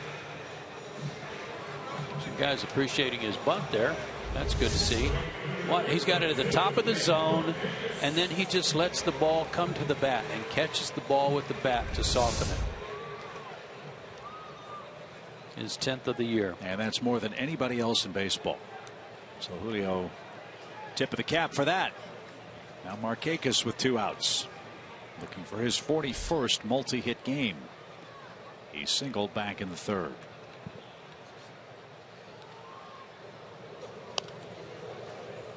Strike 1. That hit, by the way, was the first Nick ever had against De La Rosa.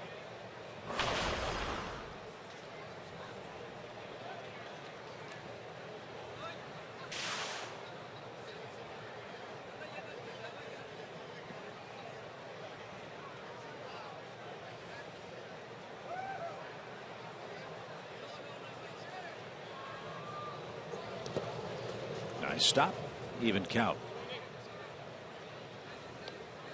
Keep an eye on the Kansas City Orioles score tonight. Why, you might ask? Well, for Braves country, that's a big game for Chris Medlin, who is scheduled to start tonight for the Royals. Well, we wish him well. Down 2-0 in the early going at home. 1 ball, 1 strike. Down the left field line, base hit. Siriaco will score. Nick Markakis has a 2-hit game. He also has his 47th RBI, and it's 5-2 Atlanta.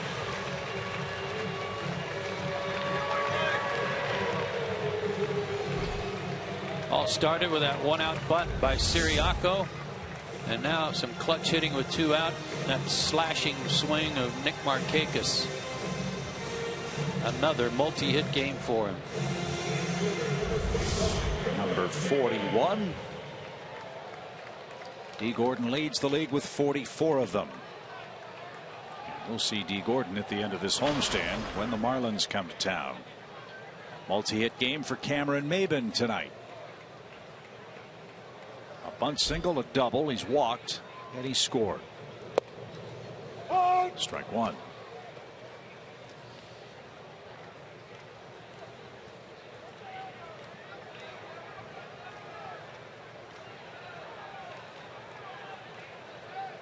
Cameron's hit safely in his last 4 games now.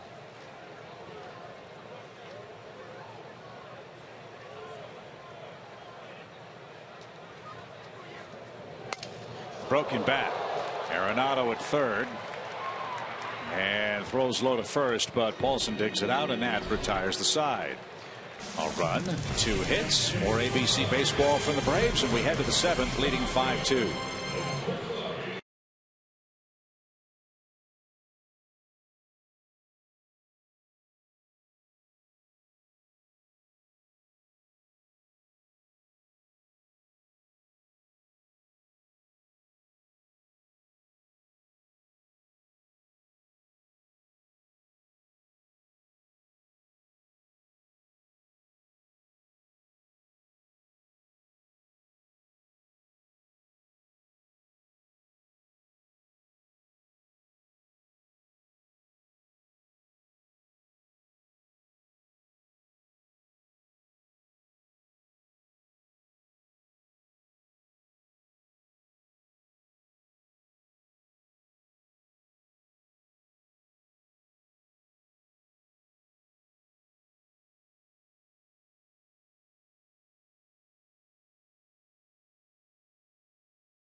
Night, and the next one is coming up Thursday, September 10th. That's also Julio Teheran bobblehead night. Tickets are only $20 with $10 of added value included, and you get to sit in the new college section. Students also get to run the bases after the game. Don't miss out on these special nights at Turner Field. Space is limited. Visit Braves.com/college now.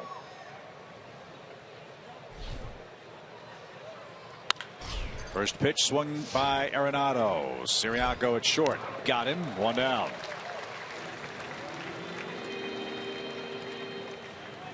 Julio's pitching a masterpiece tonight. 8 straight and 16 of 17 now. Retired by the Braves right-hander. Only 3 hits allowed, 2 of them solo homers. Pedro Siriaco continues to do something good every time he fills in. Good defense, 2 hits tonight, a run scored. Paulson, another Clemson Tiger. And he's the man that interrupted Julio's string of 8 straight retired in his last at bat. He's also hit a homer tonight.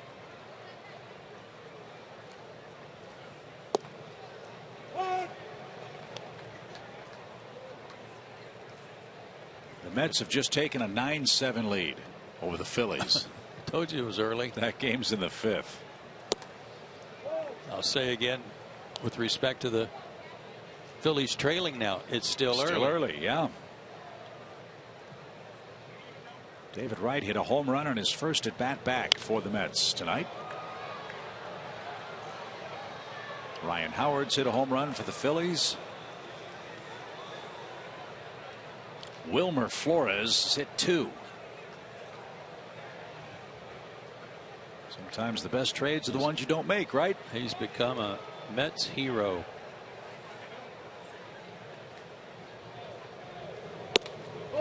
Oh, that was close. PNC Bank will show us how close. Wide of the mark. Good call by Larry Vanover. And he lost Paulson. First walk for Tehran tonight.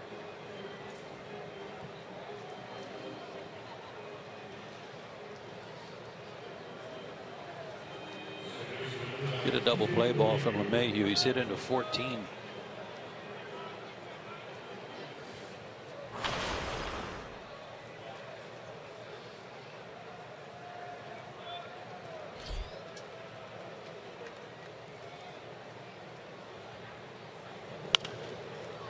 Out of play, right side. Not up there, you won't. No.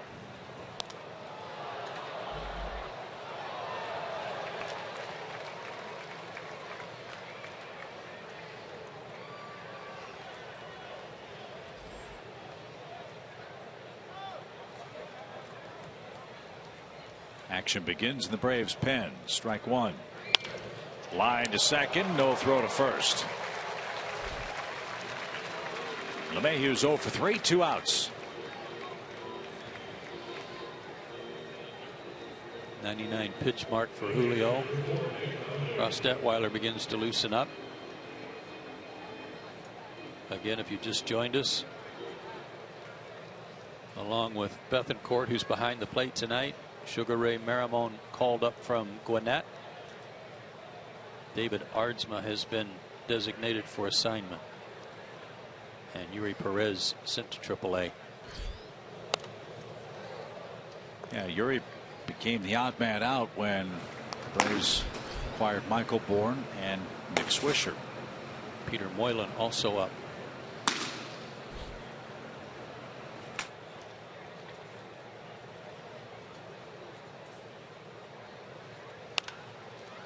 Popped up and out of play. Word from Philadelphia, the Mets tonight have 10 hits, 6 homers, 3 doubles, and only 1 single. As they play the 5th at Citizens Bank Park.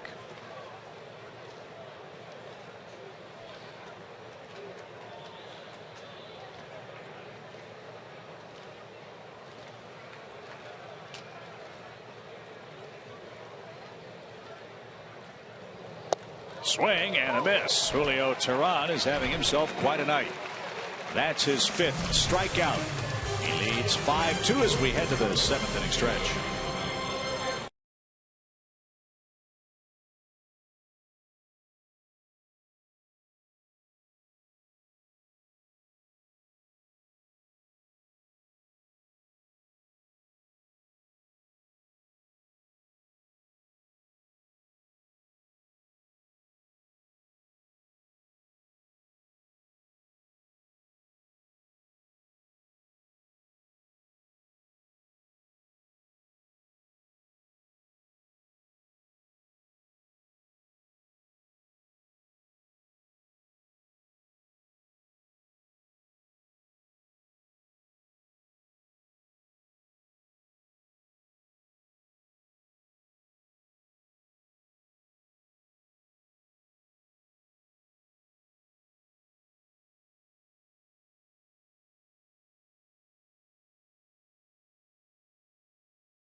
And Zaxby's.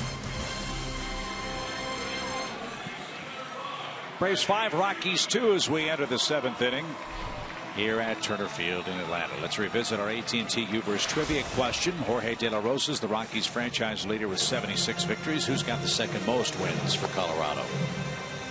I'm going to go with Jamie Wright. I'll go with Aaron Cook. Okay, good call. Way to go. It was Aaron Cook. He was an amazing story. Blood clots were a big problem for Aaron Cook, if I remember. Had to have part of his rib cage taken out, or maybe his collarbone or something. Not his collarbone. Something on his ribs taken out, and then he wore that piece of bone around his neck. Did he really? Yeah. I didn't know that. Never know when you might need it again.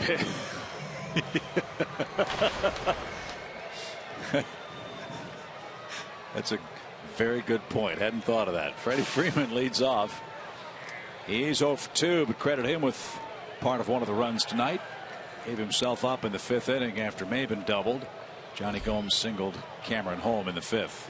Yeah, we'll give him a high five. Nobody else would in the dugout.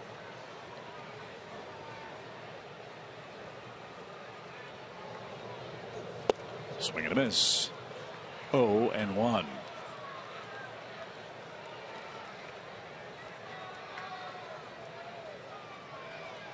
See if Freddie Gonzalez lets Julio Teheran come back out for the 8th inning.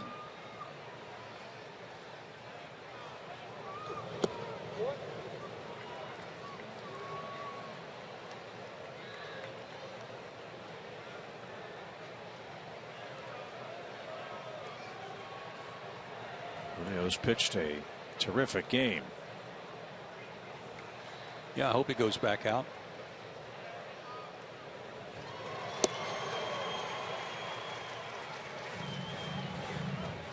Two balls, one strike. Julio a sparkling 6-1 at home. 8-6 overall. And looking for his 4th career win against Colorado tonight. That's laced foul to the left. 2 balls, 2 strikes.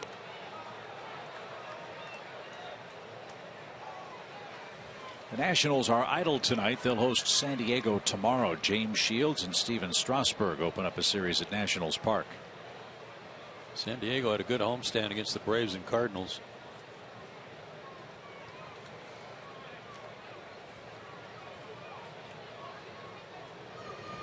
Swing and a miss. Freeman's down on strikes. That's out number 1. Big night tonight for Johnny Gomes. His work at the plate. Our Zaxby's indescribably good play. After a walk to Freeman in the 1st. Zaxby's indescribably good play lands in the terrace level. Johnny, his 6th home run of the year. He's added another RBI, 3 on the night. So he's up to 20 on the year.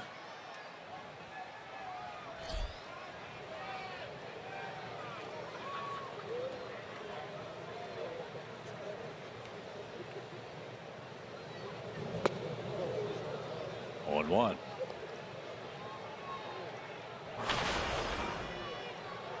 Great game in New York tonight. Houston nothing, Yankees nothing. That's in the 8th inning.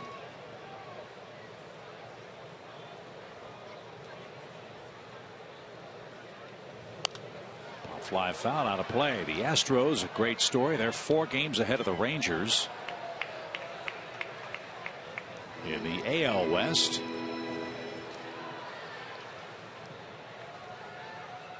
That's Scott Feldman and Nate Eovaldi, who's 13-2, by the way, for the Yankees. Means the Braves will probably see Eovaldi. And his 102-mile-an-hour fastball in the dirt. 1 ball, 2 strikes. Brian McCann will be here. A-Rod will be here. Don't know if Teixeira will play or not. Mark's been out with a bad shin. The Yankees in a great race with the Toronto Blue Jays. Toronto a half game ahead of them at the start of tonight's play. And Toronto idle tonight.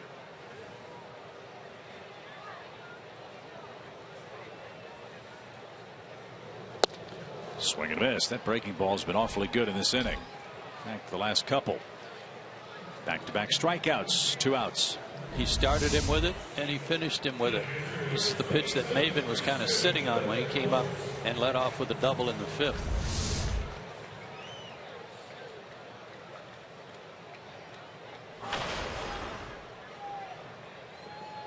Here's tonight's attendance: 13,920.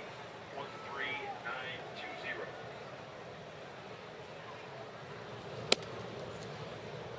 You heard the attendance figure tonight. 13,920. 1 ball, no strikes.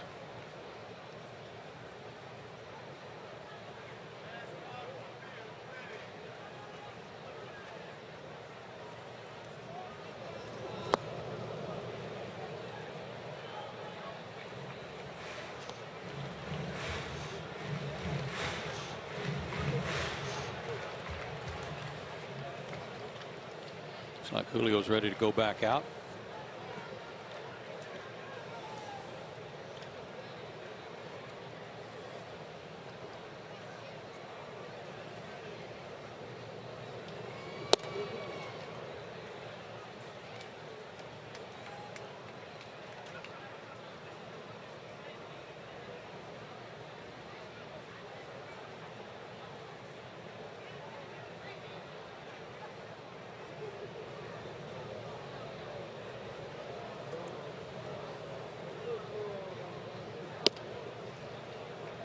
Way outside, 3 balls and a strike.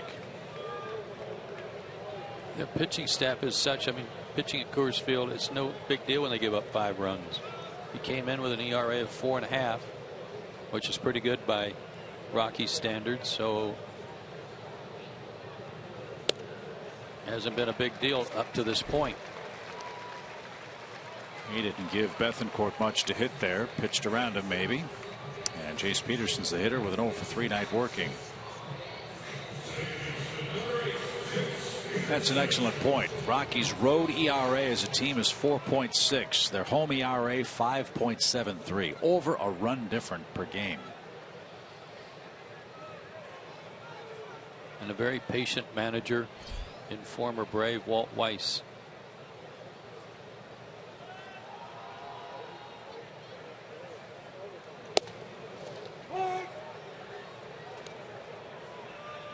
Walt knows it's a process, but that doesn't make going through the process any easier to stomach.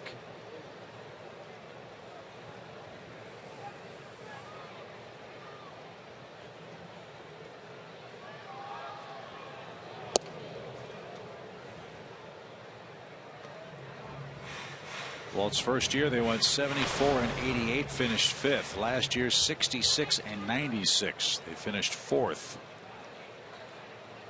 They entered play tonight with the worst record in the game. 1 ball, 1 strike.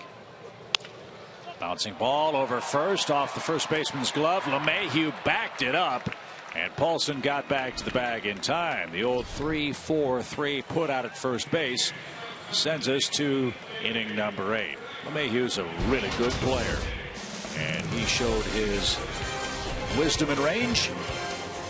And we're off to the 8th, 5-2 Atlanta.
30th with the Braves battle the Yankees. Ticket packs start as low as $25 and include your very own Braves superhero cape and inclusion in the pregame parade. Don't miss out on what will be a great day at the ballpark. Go to Braves.com/superhero today.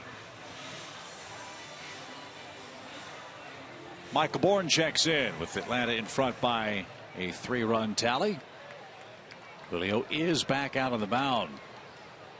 And he's got Parker, the pitcher spot, and then Charlie Blackmon due.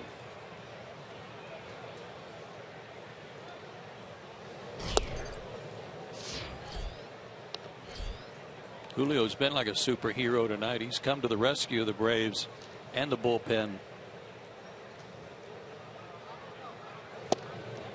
6 outs to get.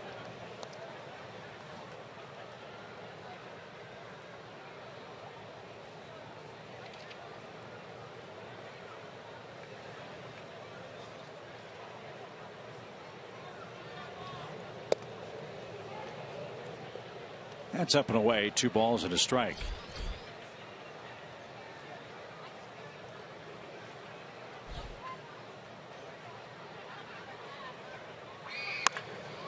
Line toward left. Bourne is there. Parker's retired. 1 out.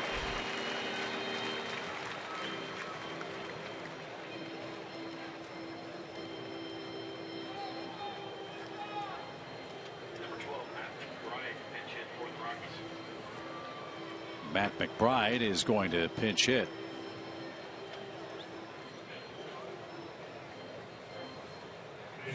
Just 23 at bats since he got called up. 4 for 23, all singles.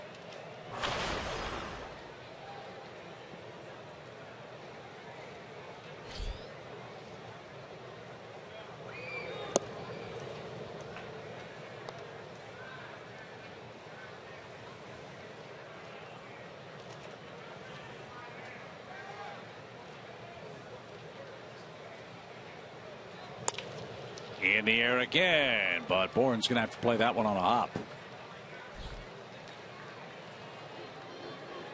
Julio Teheran is just the 3rd Braves starter to get an out in the 8th inning for Atlanta since July 27th. Alex Wood went 7 1/3 innings on that day. Williams Perez had the 8-inning complete game loss in Tampa Bay.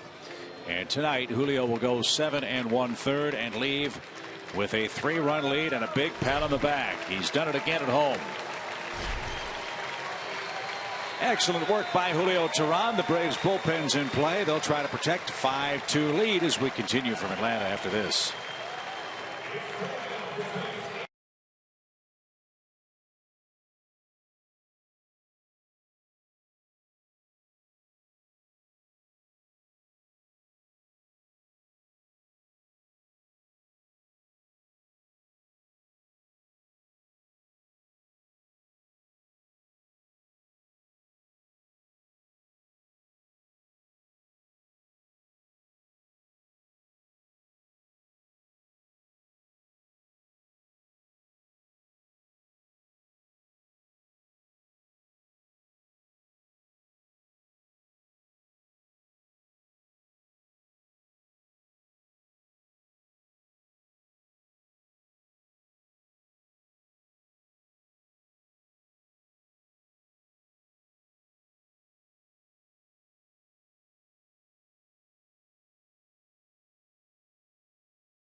And your local Toyota dealers. Let's go places.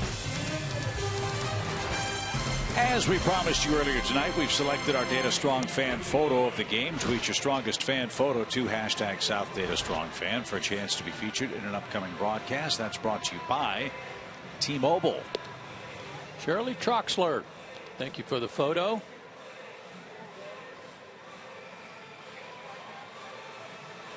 And Ross Detweiler comes on to try to get out of the 8th inning. Runner on. 7 walks, 8 strikeouts in 10 innings. And he'll be asked to get a left-handed hitter out. Charlie Blackmon, who homered leading off the ball game.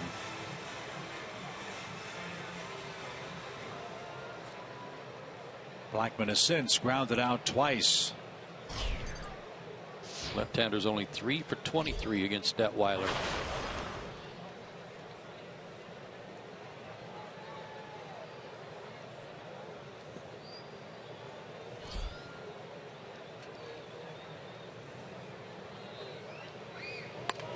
And a bunt. Let it go. Let it go. He picked it up. Bad decision, and that's a bunt hit. That was going to go foul. Comes off the grass. It always goes foul. Bethancourt talking to him about it. And that brings the tying run to the plate. Coming off a left-hander's bat, it's heading toward foul territory. That needed to be read better than that. So a bunt single for Blackmon has it set up for Jose Reyes.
Energy shots. Have you tried great tasting 5-Hour Energy lately? And by the new movie No Escape in theaters everywhere Wednesday. 5-2 Atlanta, but the Rockies will bring the tying run to the plate, and they'll do it against Edwin Jackson. 27 games combined between the Cubs and the Atlanta Braves for Edwin Jackson. This will be his 5th game with the Braves. 5 2/3 with Atlanta. 3 hits, 2 runs, 2 home runs. That came in Chicago.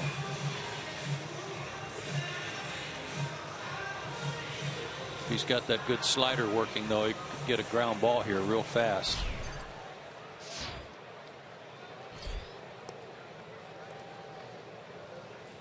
First at bat of the night for the Rockies with a runner in scoring position.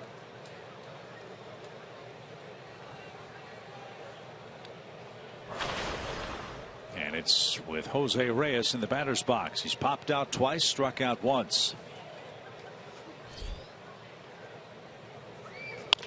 Back to the mound. Jackson's going to go to first. That's 2 misplays defensively for Atlanta in the inning. Taylor made double play ball. Yeah. And Jackson just flipped the ball to first. 2 mental mistakes. The bunt attempt that should have been let roll foul, and a perfect comebacker. Forgot how many outs there were.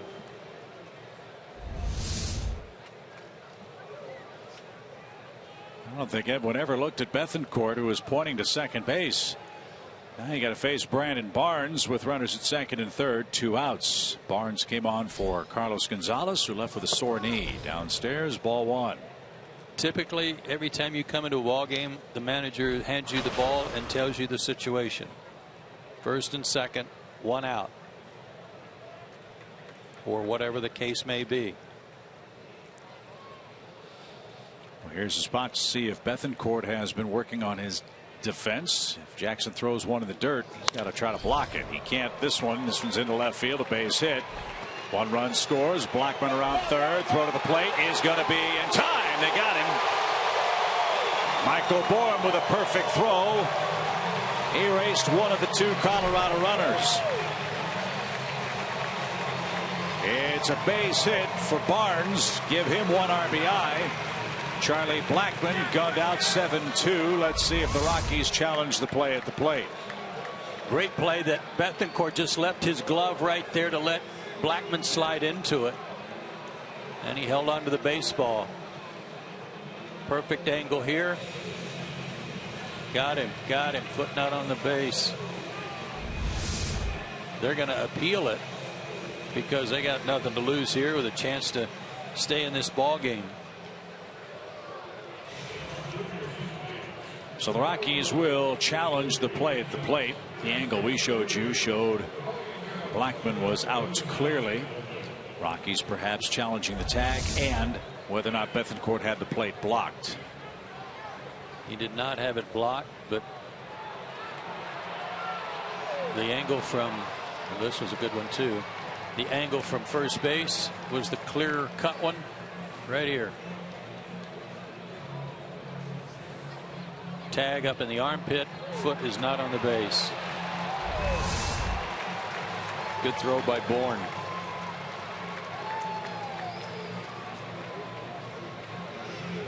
So this call, after they adjust the headsets, we believe will stand.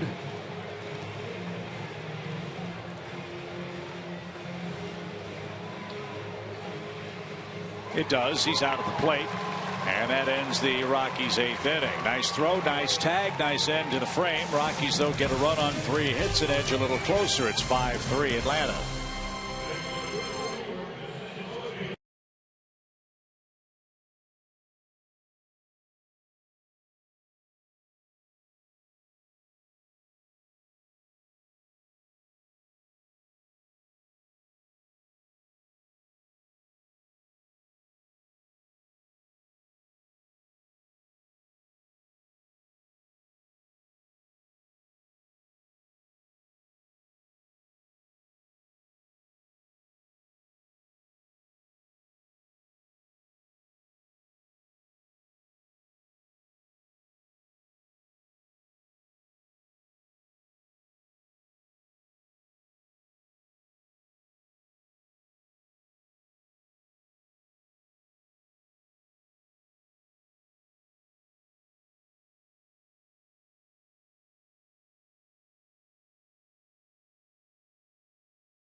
Of 50 years in Atlanta, we want you to help select the most memorable moment in Atlanta Braves history.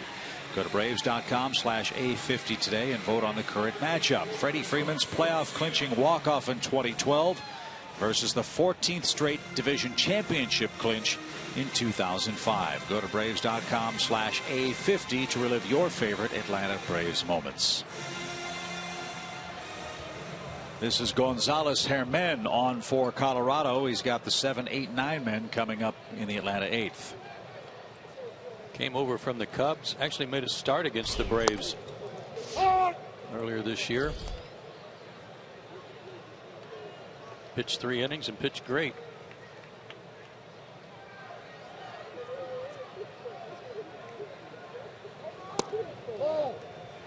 Another home run for Adonis Garcia tonight, his 5th. It gave the Braves a 3-2 lead. Check this one out on our PNC Bank Fox tracks. Bottom of the zone. Mid-90s fastball for him. Change up and a slider.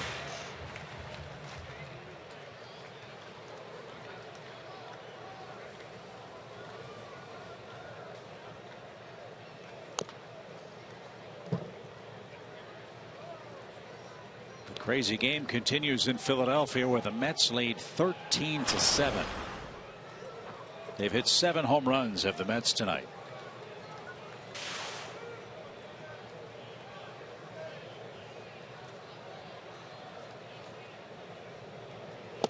Swing and a miss by Garcia. 94-mile-an-hour fastball is out number 1.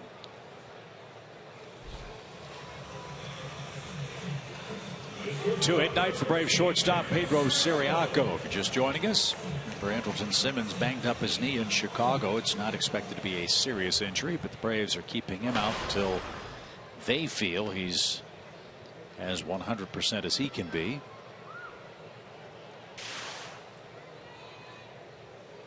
Maybe we'll see him tomorrow night in Game 2. Mike Foltynewicz, Chad Bettis will be the opposing pitchers.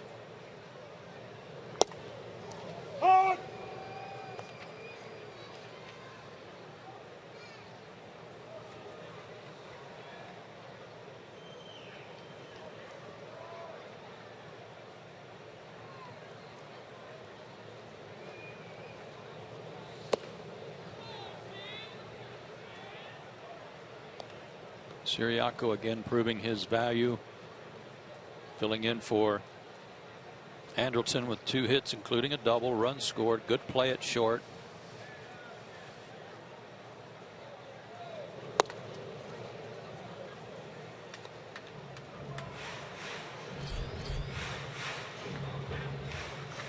And the guy who's tearing up Wrigley Field is on deck. That's Nick Swisher.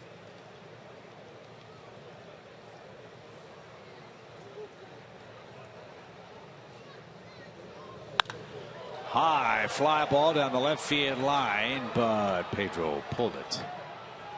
That's in the Colorado bullpen. 2-2.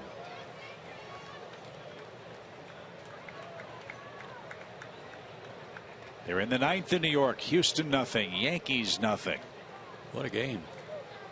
Reds have come back to take a 10-5 lead over the Tigers. Another wild one. This one in Cincinnati. 2-2 pitch. Bounce toward Reyes at short. He's got it. And 2 are out. And it will be Swisher with the bases empty. Pirates 3, Miami 1. That's in the 8th inning at Marlins Park. Cardinals in Arizona get started in about a half an hour out at Chase Field in Phoenix. Baltimore leads Kansas City 3-1, and Chris Medlin's start tonight. Battle of the Sox. Boston leads Chicago at U.S. Cellular Field 3-1, bottom 5. Oakland, Seattle later on. Medlin 6 innings, 5 hits, 3 runs. He has struck out 6, and he's still in the ball game.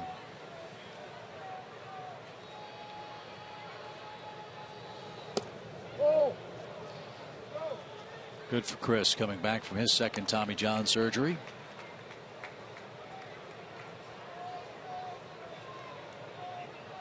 Swisher, as you know, homered from both sides of the plate the other day in Chicago. 14th time in his career he's done that. That's tied with Mark Teixeira for the most all time.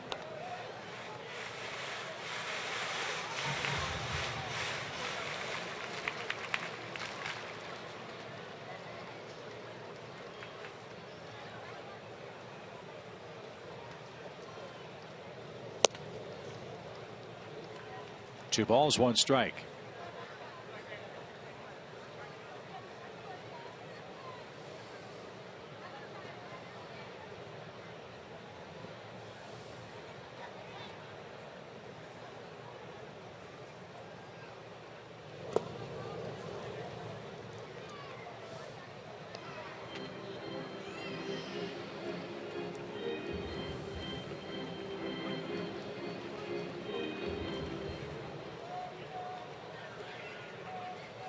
Nick has shown that he likes the ball up and out away from him.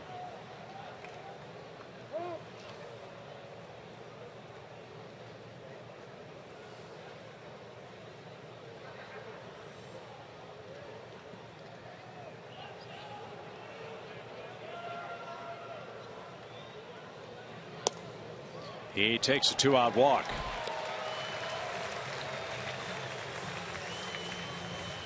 Rays have been issued 5 walks by the Colorado staff. And Christian Friedrich, I believe, will be the next man out for Walt Weiss. He'll come face Nick Markakis. Colorado knows they can't give the Braves any more. They're already down 2 runs in the 8th inning.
And the Braves continue to bat with 2 outs. Fans watch every out-of-market game live or on demand in true HD on over 400 mobile and connected devices with MLB.TV Premium.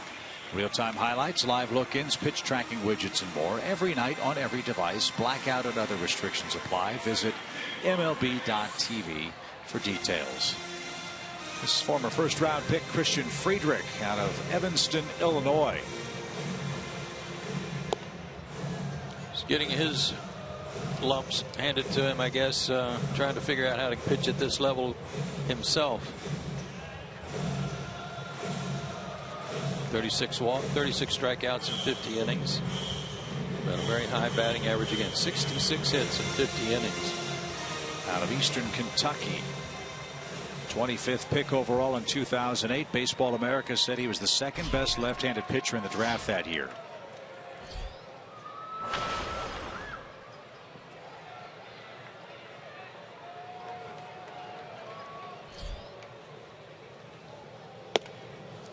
His first to Markakis is off the plate. 1 ball, no strikes. One pitcher who's not here for the Rockies, unfortunately. I'm sure he was looking forward to coming back home, and that was David Hale, but he was optioned back to Albuquerque today.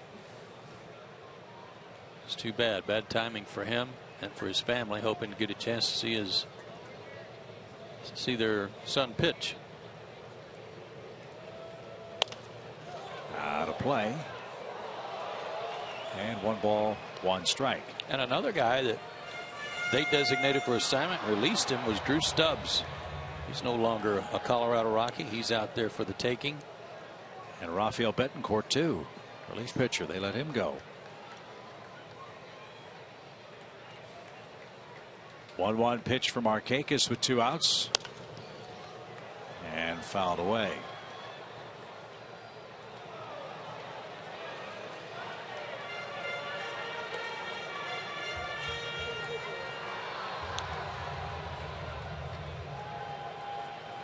If you're a pitcher, on one hand, you're thrilled to be drafted by any major league team. On the other hand, if you're a pitcher and you're drafted by the Rockies, you have to wonder, how am I going to survive Denver? And it's been a difficult challenge for Christian Friedrich and others. Markakis the other way. Arenado has it hit off the heel of his glove. And Nick is going to reach with 2 outs. I swear, Nick took that right out of Hundley's glove. The swing was almost an afterthought. Sure, the ball had a little spin on it too. Breaking ball, he stepped, froze, and then swung. Right off the thumb of his glove.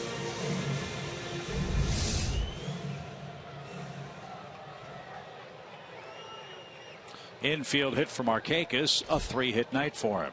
You'll take that. So the Braves, especially if they can parlay that into an extra run here. You bet. Maben's up. He's had 2 hits. It's not the first rodeo for Friedrich. He was called up in 2012, made 16 starts, went 5-8. Made it back to the big leagues last year, went 0-4 with a .592.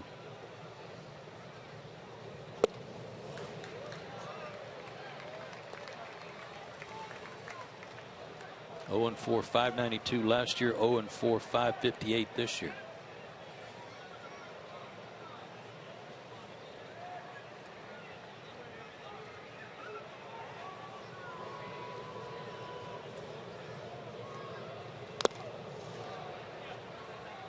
Two balls and a strike. 10th 3-hit game for Nick Markakis tonight.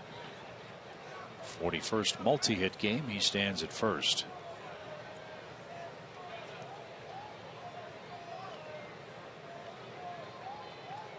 Cameron Maben with 32 multi-hit games. Ground ball to second. Tricky hop. But that will send us to inning number 9. The Braves will try to protect a 2-run lead and snap a long losing streak, which stands at the moment at 7 in a row.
Comes your way tomorrow. Chad Bettis will be the pitcher for the Colorado Rockies. They're banking on that young man's future as they try to rebuild their rotation. And we look for Mike Foltynewicz to continue to make incremental improvements, Joe. We know about the fastball, but he's added a couple of other pitches, including a split, which is a work in progress. And at times it was good. At times, well, frankly, it got whacked last time he pitched. It's still in the developmental stage. And as Roger McDowell said, there is progress on that pitch. I just want to come out tomorrow and see him doing the same thing he's been doing, and that is just airing out that fastball and then mixing in those pitches to try to get better with something a little off speed off that 98 plus fastball. So we look forward to Mike pitching again tomorrow night, 6:30 with Braves Live, 7 o'clock. Joe and I will join you here on Fox. Arodys Vizcaíno is on to try to seal the deal. He looks for save number 4 for Atlanta. Didn't get hardly any work at all on the road trip. One game, and that was yesterday. And good that he got that one under his belt. Knock off a little bit of the rust. He gave up a walk and a hit, but struck out 2. and got through the 8th inning unscathed. He'll go for his 4th save, as Chip said. He's got Arenado, Paulson, and LeMahieu for the Rockies in the 9th. I don't know that anyone else has had a save opportunity since Jason Grilli got hurt. But remember, Grilli got hurt in Colorado before the All-Star break. So think about that in terms of how many opportunities there haven't been for the Braves closer. Yeah, when Grilli got hurt, Jim Johnson stepped into that role quite obviously and then was traded to the Dodgers. Yeah, he may have had a couple.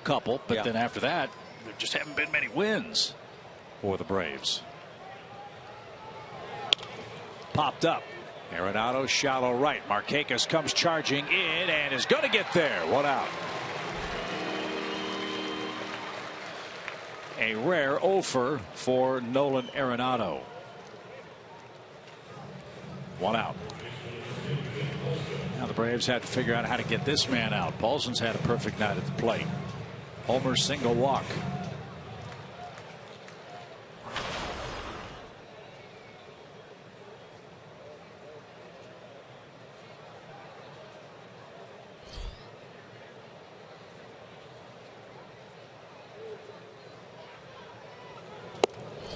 Steve right called. The difference in Vizcaino is night and day from how he pitched in the spring, how he's pitched in seasons past as a member of the Braves. He's got an electric arm. He can throw the ball 99 or 100 miles an hour. The problem with that was, Joe, he never knew where the ball was going on a consistent basis. He didn't. He was just absolutely rearing back and throwing it as hard as he could, hoping it would find some area near home plate. So that man encouraged Vizcaino, throw it 96, but know where it's going. And the results have been outstanding, as you saw. An 0.51 earned run average. Didn't like that. That's good to see. He was unhappy. That was a slider that didn't do anything. Looked like a backup slider.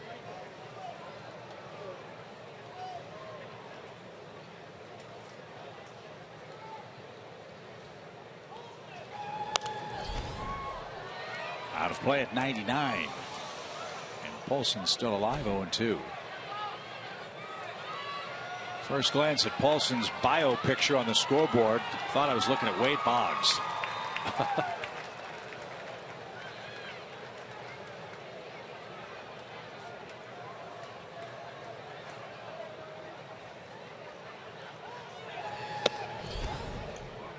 One ball, 2 strikes.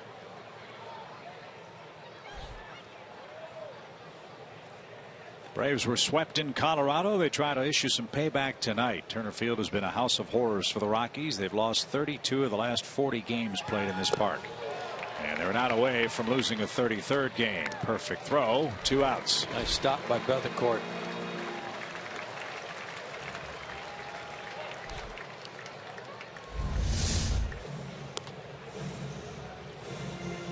Slider. Shifted over in front of it. Nice play with 2 strikes.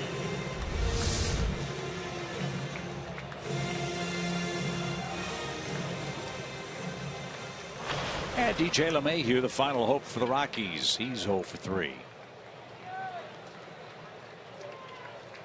The home road offensive differences for these Rockies players is incredible. You'd expect that. As a team, the Rockies hitting .235 on the road, .299 at home. Goodness.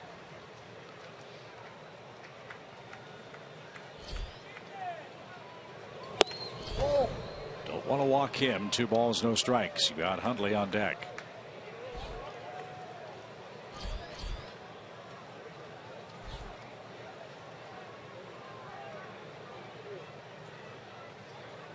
LeMahieu, the one Rocky that the home road splits are pretty close.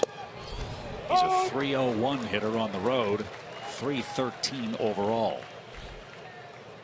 Now .311 with his 0 for night tonight. Yeah, that's been kind of the argument, I guess. Bouncing ball, Siriaco's got it, and the Braves streak is over. Thankfully. Fireworks flying here at Turner Field. Braves beat the Rockies by a final score of 5-3. Johnny Gomes does his thing again against Colorado with a homer, 3 RBIs. Julio Teheran was brilliant. He earns his 7th win at home, his 9th overall this season. Vizcaino saved it, and the Braves start off the homestand in terrific shape. 5-3 your final score. We'll recap it for you from Turner Field right after this.